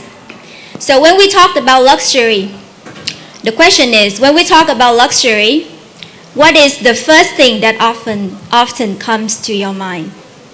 Okay, you don't have to raise your hand, guys, to shout out your answers so that I can hear. What is the first thing that's often come to your mind when you think of luxury, when you think about luxury? What is it? Expensive? Comfortable? What else? Quality? Privacy? Experience. That is awesome, yes. So it's expensive materials as well, right? Large budgets, so premium finishes. That's what we think about luxury, is about the cost. But today, I would like to challenge that idea.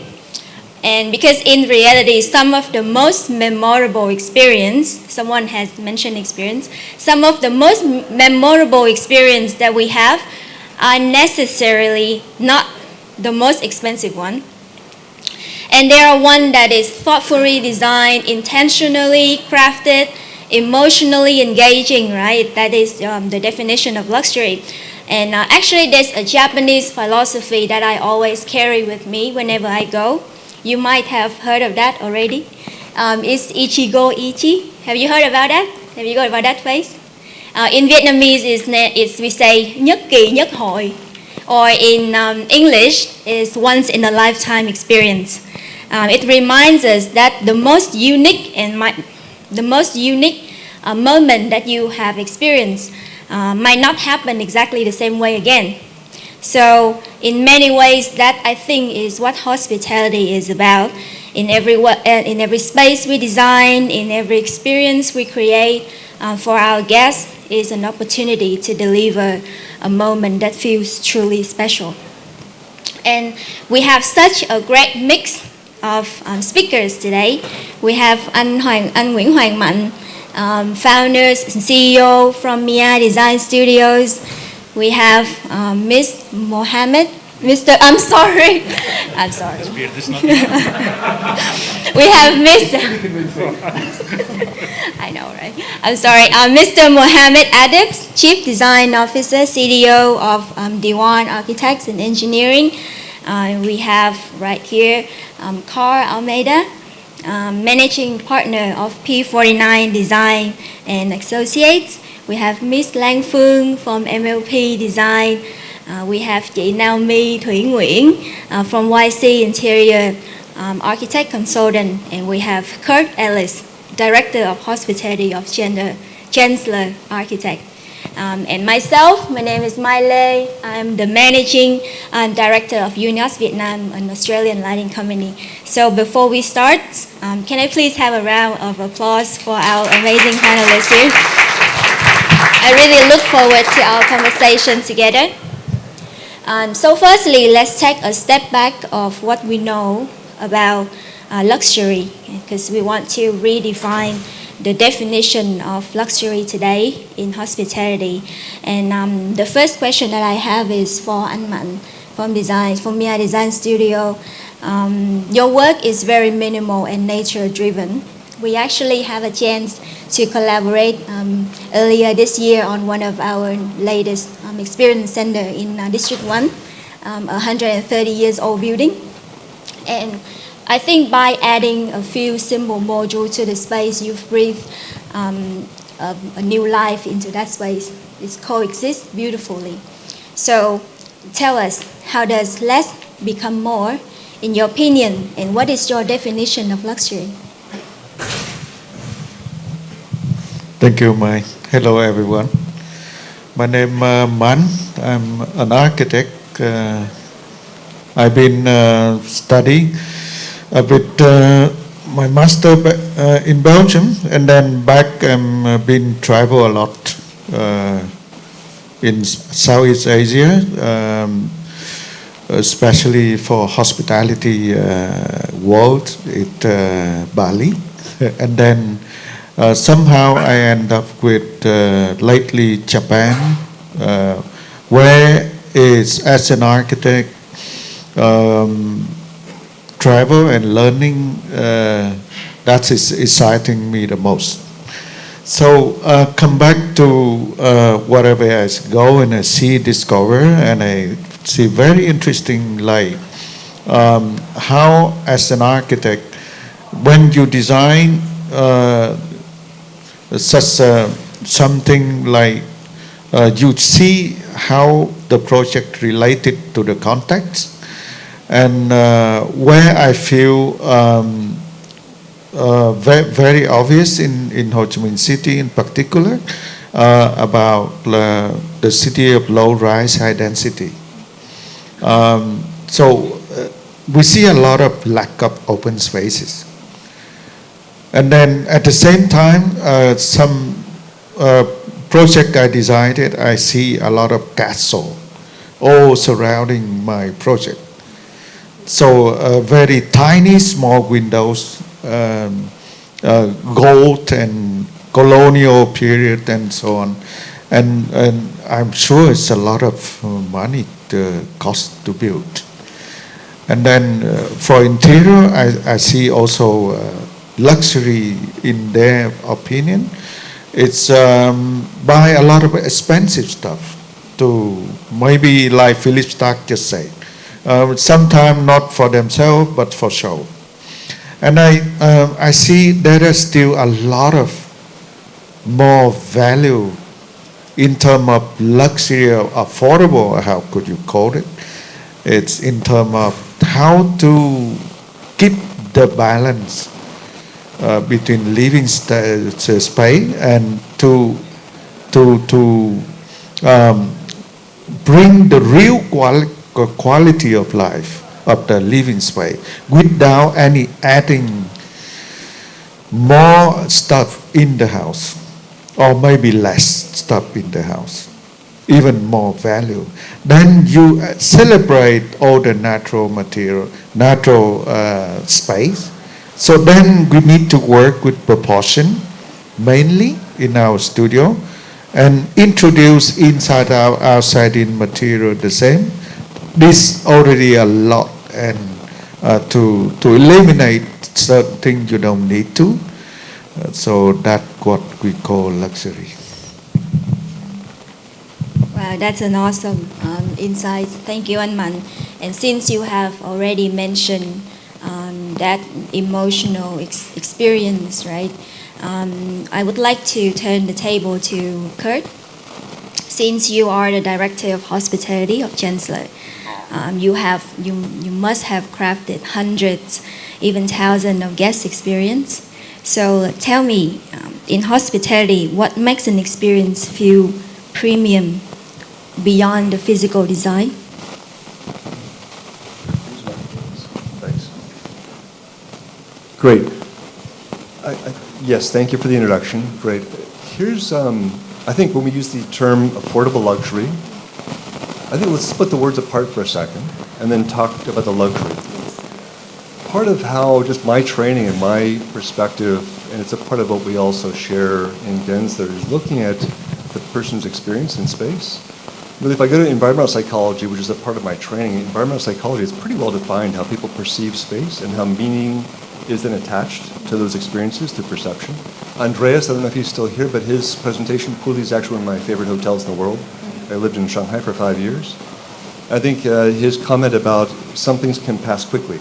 Your first perception, your first impression, but if it doesn't linger, that's because it's not attaching to people as far as their sense of meaning. Luxury really is coming from affording, that's the term in psychology, giving people opportunities. The more choices people have in spaces, whether it be experiential, quality of space, what they're seeing, hearing, smelling, that adds that sense of luxury because it's something we don't have at home. So the more we have, and that needs to be an intentional part of our offering. Come back to affordable then. So luxury doesn't have to be about bling, gold, etc. Your comments about minimalism, let the materials speak for themselves. It can be there too. I think with the affordable part, you can still craft great spaces that people can have a great experience, but it has to be thoughtfully done and intentionally done for how people will be in that space. It's not random. We as architects and interior designers, my colleague is here who leads interior design, get to think a lot about how people use space. So the affordable part, I'll put back because we're all practitioners, we all have clients. We were meeting with clients this morning. I think on the owner side or the brand operator side, we get a lot of briefs, RFPs, you do too. I want 6-star, I want luxury. You get 4 months into the project and the reality of what they really can afford or want to do comes in. The sooner we can work together, designers, operators, owners, to say, here's where we're really going to be in the market, then we can focus our attention, be more efficient in the process, to truly head towards something that might be affordable as far as the cost of construction, but can be really impactful and meaningful. So there's something that owners and operators can do to help out that whole process of the end product is a great space for people to experience. Thank you for sharing. How about you, Carl? Because you work in multiple markets as well. You have projects that cross through different markets, and you have partnered with many luxury hotel brands as well. So what defines luxury? I assume that there'll be differences between markets, but what actually stay consistent in that? Thank you. Hi, everyone. For us, luxury means different things to different people. Luxury means different things in different countries. Luxury means different things across different brands. So, as Andreas was saying, what luxury means to the PULI is different to what luxury might mean to Raffles or to Mandarin Oriental. So, P49, we've probably done about 500 hotels and across multiple brands, from things that might not seem luxury in some countries, will be luxury in other countries. So when we look at, if I give you some examples, if we take China and India, we work in both those markets quite a lot. We work in Vietnam as well, but it's easy to illustrate China and India. So, China's quite a sophisticated market right now in terms of how they perceive design, how they perceive luxury. So what we do for luxury in China, which is a much more sophisticated, contemporary version of design, where design is actually so advanced there that now we pare a lot back. So it goes more into where, again, Andreas' version of luxury, where, less is more. It's all about refined materials, spaces, volumes, rhythm, scale. Whereas in India, if you look at the culture over there, you look at their movies and how, people live their lives there, there's a lot of, royal forts and palaces and things like that. So let's take Bollywood, the layering of their culture is, I'm not saying anything about China not being a layered culture, but what's perceived in India as luxury is very, very different to what we do in China. So, we're working on, we've just finished the Fremont in Mumbai, and that was an Indian version of luxury. It's a contemporary version, but still it's more about materials and the sense of showing materiality for the sake of what their value of luxury is. But what we do in China, it's more about, really just taking spaces, putting amazing natural materials in there, and not really focusing on things that shine, things that are glitzy. It's all about, experience and making the spaces feel warm and comfortable. They're both about delivering the same thing. They're both about delivering experience. So at the end of the day, luxury is not what the materials say. It's about how you feel within the space. So just another quick example, we did a project in Oman on the top of a mountain, and that was the Alila in Jabal Akhtar in Oman. And that whole project was based on a ruined village. So everything in that project, which we achieved a gold LEED rating for, was based on natural materials, stone, construction techniques that were from a ruined village 100 years ago. And it was that version of luxury that was appropriate to that location and that part of the country. So it means different things to different people. There's multiple levels of it. It's just you've got to figure out what it means, where you're working at that point in time. So now that we know that luxury means emotional values, mean experience, it's different across the markets as well, but it's all about... It all comes back to experience. Yeah, it all comes back to experience and the privacy and the once-in-a-lifetime thing, right? Yeah. Another big question that crossed my mind when I listened to what you have shared is, I guess, is about, we know that luxury is about experiences and stuff, but how do we make that experience? As in, I don't know, where to spend or where to save. Like, how do we make that come true? How do you make that experience happen? So I guess that when we talked about luxury, it all comes down to investment, right? In hospitality, it all comes down to investment, and not all investment are equals. Not all are equal. Some add huge value to what our guests perceive to the projects, while some might not.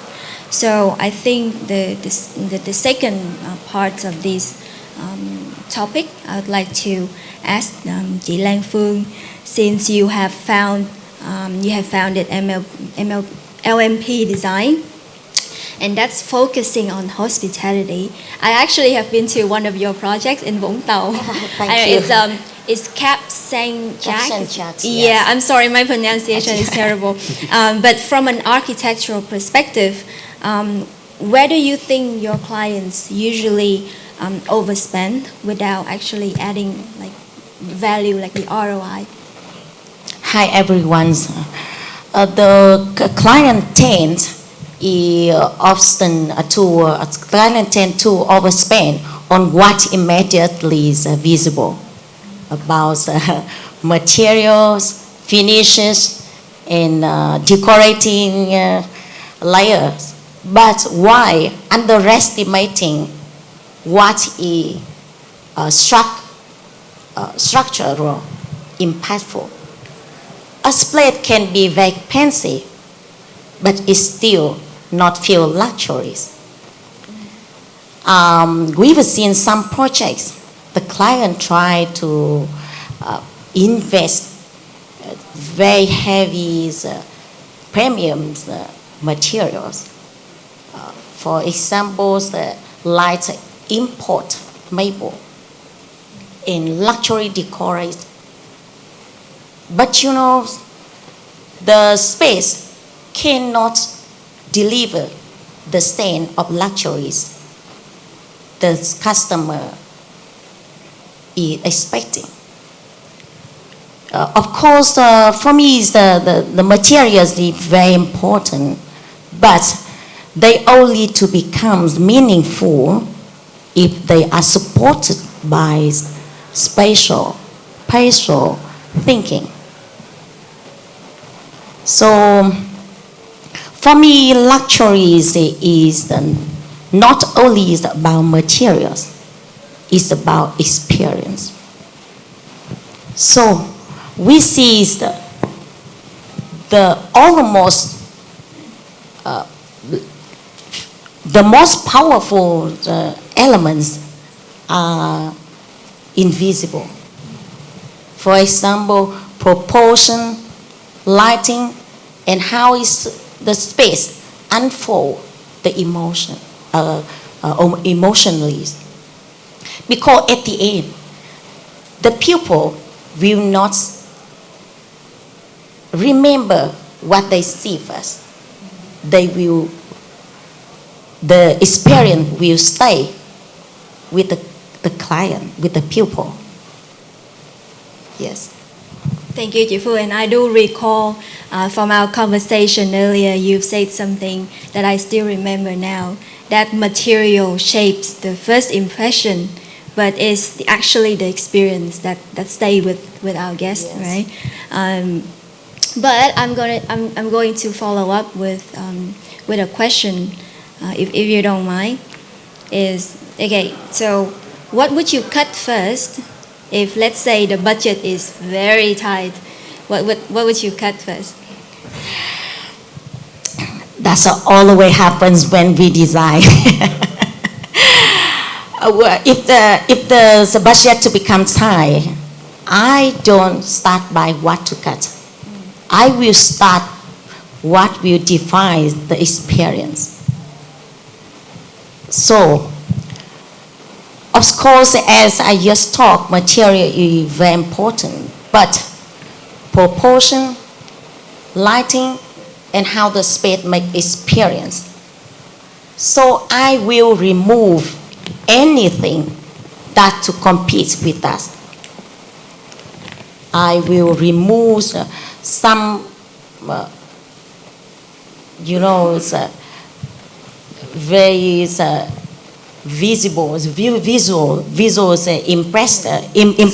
expressive. But the experience surely is empty. Thank you. Yes. Okay. Well, while we're on the material topics, I would like to ask chị Naomi Thủy Nguyễn. Since I think we have collaborated in some of the projects, and I know YC and as yourself is very famous, very well known for your bespoke design and personalization. So tell us, what is your top 2 or 3 interior move that you will think that instantly elevate the space without adding more to the budget? Thank you, Mai. Thank you, everyone, to be here. Yeah,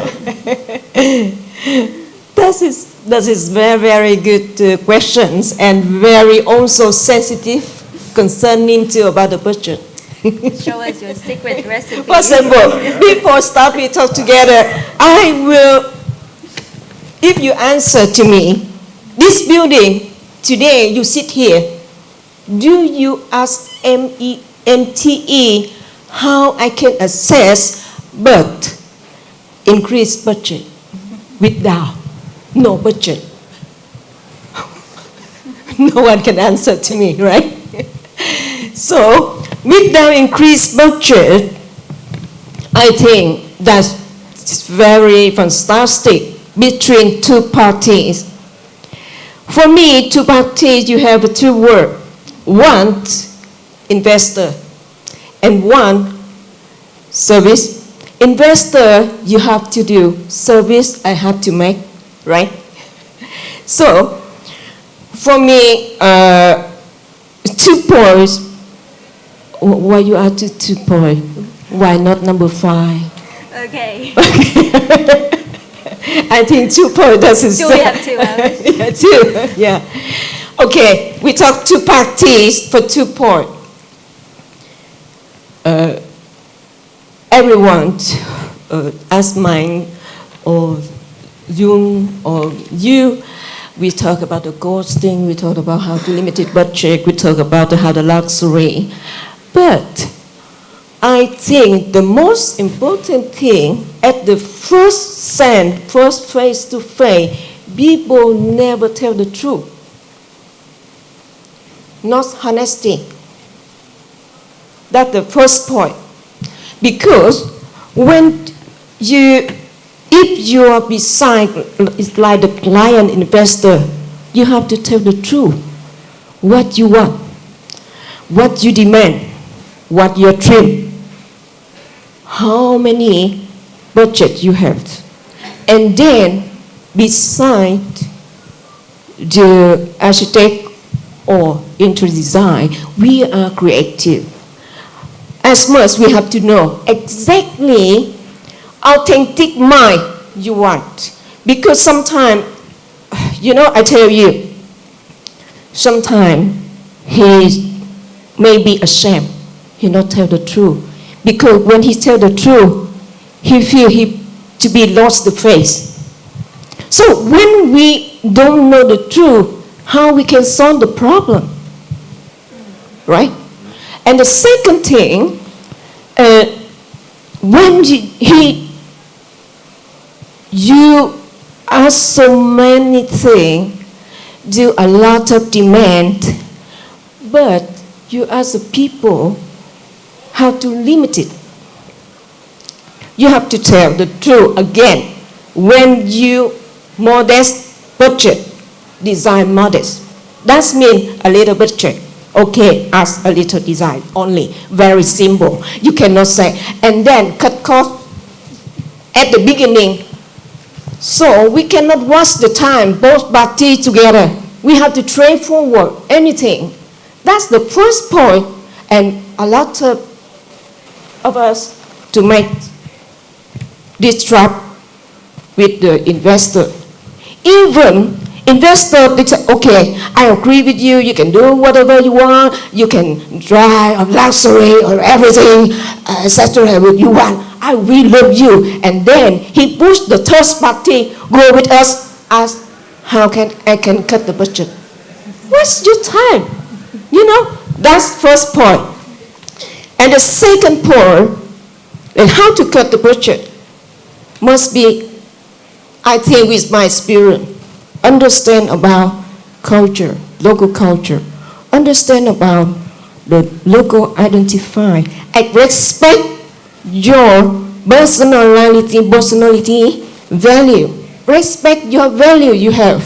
For example, the client, they have a lot of picture, a lot of painting, art painting, and he want to do for the luxury space, more came down. But one art painting, he asked more, okay, you do the wallpaper, and then from the wallpaper, you put for me a lagoon lip, you make for me a gearing, you make for me a detail, then you put the painting. So how without increase the budget? So with us, designer, architect, or contractor, you have to patient, and you need to ask a lot of questions deeply inside them. Even they want to hide, you have to take out. And then if we clarify at the beginning, we cut down the budget immediately. For example, the painting, this is the art with the color, so the wall must be flat, must be blank, cannot apply layer to layer, right? Yeah. Yeah, it's very simple. Consultant, right? That's the first questions that you ask. It's very important. Yes. Okay. I'm glad that we have zoomed into like the smallest detail, like materials and stuff. But I would like to zoom out a bit and look at the big picture, as in, you know, as in large scale of the whole investment. So Mohammed, I'm sorry for the incident earlier. You work for Tuan Architects, and it's been founded since, I think it's the 1980s. It's been around for a very long time, and you're well known for the end-to-end design consultant, urban complexity developments as well. So how do you balance the cost versus the long-term value that in design decisions? How do you convince your clients? Convincing the client is something not possible, so I won't answer that part. I think the problem of being the last one to speak is most of the topics have been touched on slightly. I agree totally with all the points that we have discussed. I think the only thing I can add about design or sort of the budget part, first of all, a budget should never be reduced once the project starts. You know, a budget is something based on a feasibility study, a business plan. It's something that is finalized. When the budget is cut, it's basically agreed to make more money out of the development or the property. I understand there's always this fight between the investor, the owner, and the operator, the capex and the opex. This is something normal, and this is something that we are usually as designers stuck in the middle. But I think once the project is assigned a budget, it is our job to deliver the best thing for that budget. Be it luxury or not luxury, if we're talking about materials, at the end of the day, you know, if this carpet is $2 more or $2 less, in the total cost of a project, it's nothing. What we have to do is what I call you spoke about invisible luxury, the invisible value engineering as well, something that's very important. The efficiency of a building, how well it's designed, it also relates to the experience. You know, if the room service has to walk an extra 10 minutes to get to a room, this is badly done. If you are sitting in the lobby and you see someone walking in front of you with plates on a tray, this is bad. This is bad design. This is inefficient design. And this is where really the cost can be saved and where cost can be optimized.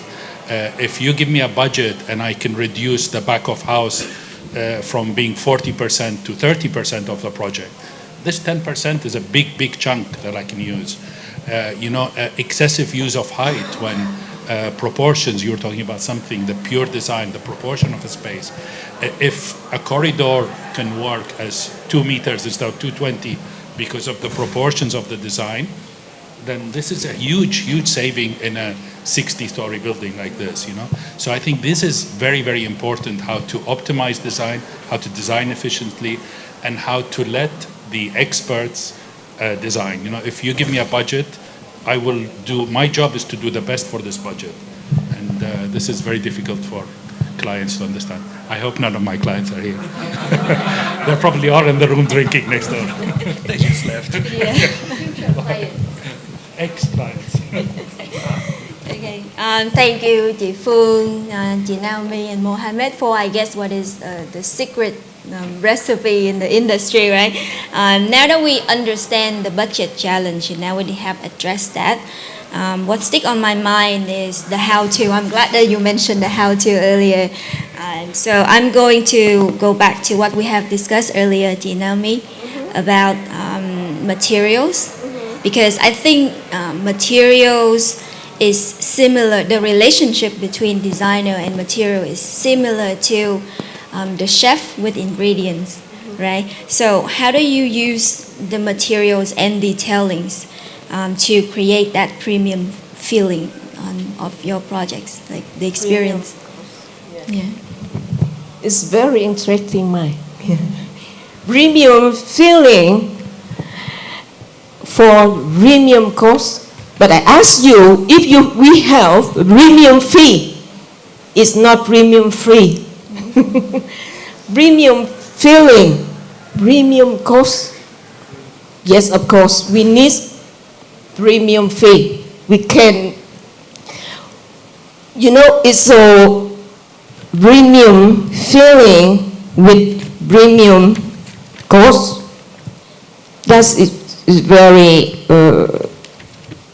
fabulous, because when you do something is more premium, you cannot say that mean you mean low cost or premium cost? Premium feels, premium cost. And premium cost, yeah. So premium feel does mean premium feel does it feel emotion of human factor is very important. Because when you reach to the premium, that means you touch the human feeling, sound of the human to sound of the human. For example, premium coffee. When you feel, you smell, you see, and you touch, and you can feel that your touch from the eyes. That is premium. And when you do premium for the space, it does mean the same feeling. They can look at the materials, and they can touch the material, and they can feel material from the eyes. Materials is from the emotion, and the emotion is it came from the nature of life. So that's why combined emotion, human life become premium cost. Must be premium cost, and premium cost including to premium fee for creative. Yeah, I guess it that's was what, free. I guess that's what you pay, what you Yeah. get what you paid for, right? Yeah. But I'm glad that you mentioned emotion, because I think it's a very personal thing for every project, right?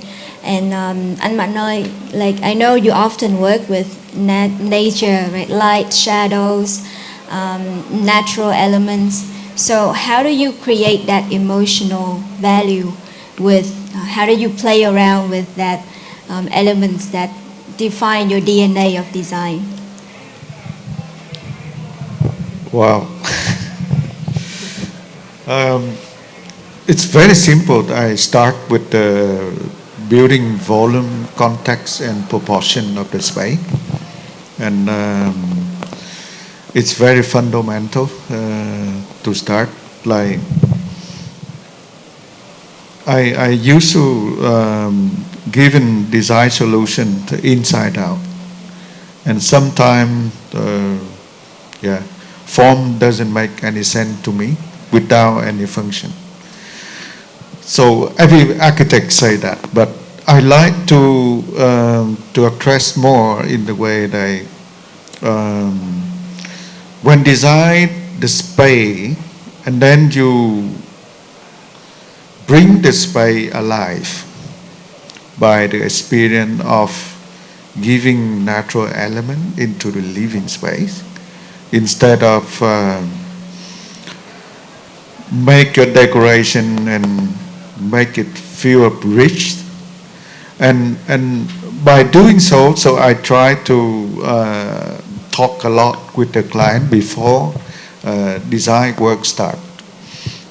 Okay, so by minimize the footprint for interior and maximize the how to call it the outdoor element. So outdoor element is gonna be less expensive to build, and then bring the best of it. The relationship between outdoor to indoor become once. So that the way how we try. Thank you. I remember our projects together that I've mentioned earlier, where you go into the space and you kind of like sit in and feel the space, right? I remember when you pick up like those tiles and you tell the story of those 130 years old tiles. It's very convincing, and for me, it's very emotional as well. Okay, well, we only have 3 minutes left. I'm so sorry. I know that we all have a lot to share, but I guess I will leave room for one last question. Maybe for the audience today, do you have any question for our panelists? Yes. Okay. First, introduce your name and then the question. My name is Hướng. I'm actually a developer. Maybe one of your clients someday. Very important question. As I also agree with creating emotional space, creating something that people remember. One very important question that as a developer and investor, between emotional feeling, experience that lasts, and functional, which one, if you have to choose, a shadow, a lighting shine through, or functional? It's only one or the other way. Wow, that is a very tough question. Can I take it? Yes, of course. I think I'm sure. One cannot exist without the other. I think this is what we were saying, and really is the design has to take everything into context. Just give us the budget and fix it. Maybe I could add. The rest is our work. Maybe I can add the flip side, but so they're connected for sure. But if people try only to do the experiential, create something that's too much, then it can also fall apart. So there's a relationship between the two, but trying to do more gold, more whatever, that's also not going to get you there. Because again, it's back to that shallow experience. So that's why we're trained as designers. It's complex. Look, I think no matter what, if you start with great planning, ultimately good design comes from planning. Absolutely, and if everything I agree. starts from that, everything will work out. Doesn't matter if you put gold on the wall or paint finish. If you have a good space, it's well thought out, well planned, it's well proportioned. It has a sense of traditional rhythm, balance, everything that's taught 2,000 years ago. It's going to be good. Great. Would you like to share? I'm fine. I always talk about it. Okay. So I guess what we have all discussed is it's come back to one thing. It's intentionally designed, right? It's purposeful. Yeah, it's purposeful. Yes, it's purposeful. So I guess our time is up. Thank you everyone for for a thoughtful sharing, and I hope that you have a few key takeaway after today. Thank you so much, all of you. What an interesting conversation. I Thank wish we you. could go on. Well, we can, Yes. but please. Drinks are waiting. Yeah, absolutely. Thank you. Thank you, Really everyone. It's a interesting. pleasure to host the conversation today. Yeah. All right. Thank you very much. That concludes the session. Big thank you to all of you, and a big thank you to all our sponsors as well. Please see you again, and see you outside for a drink. Thank you.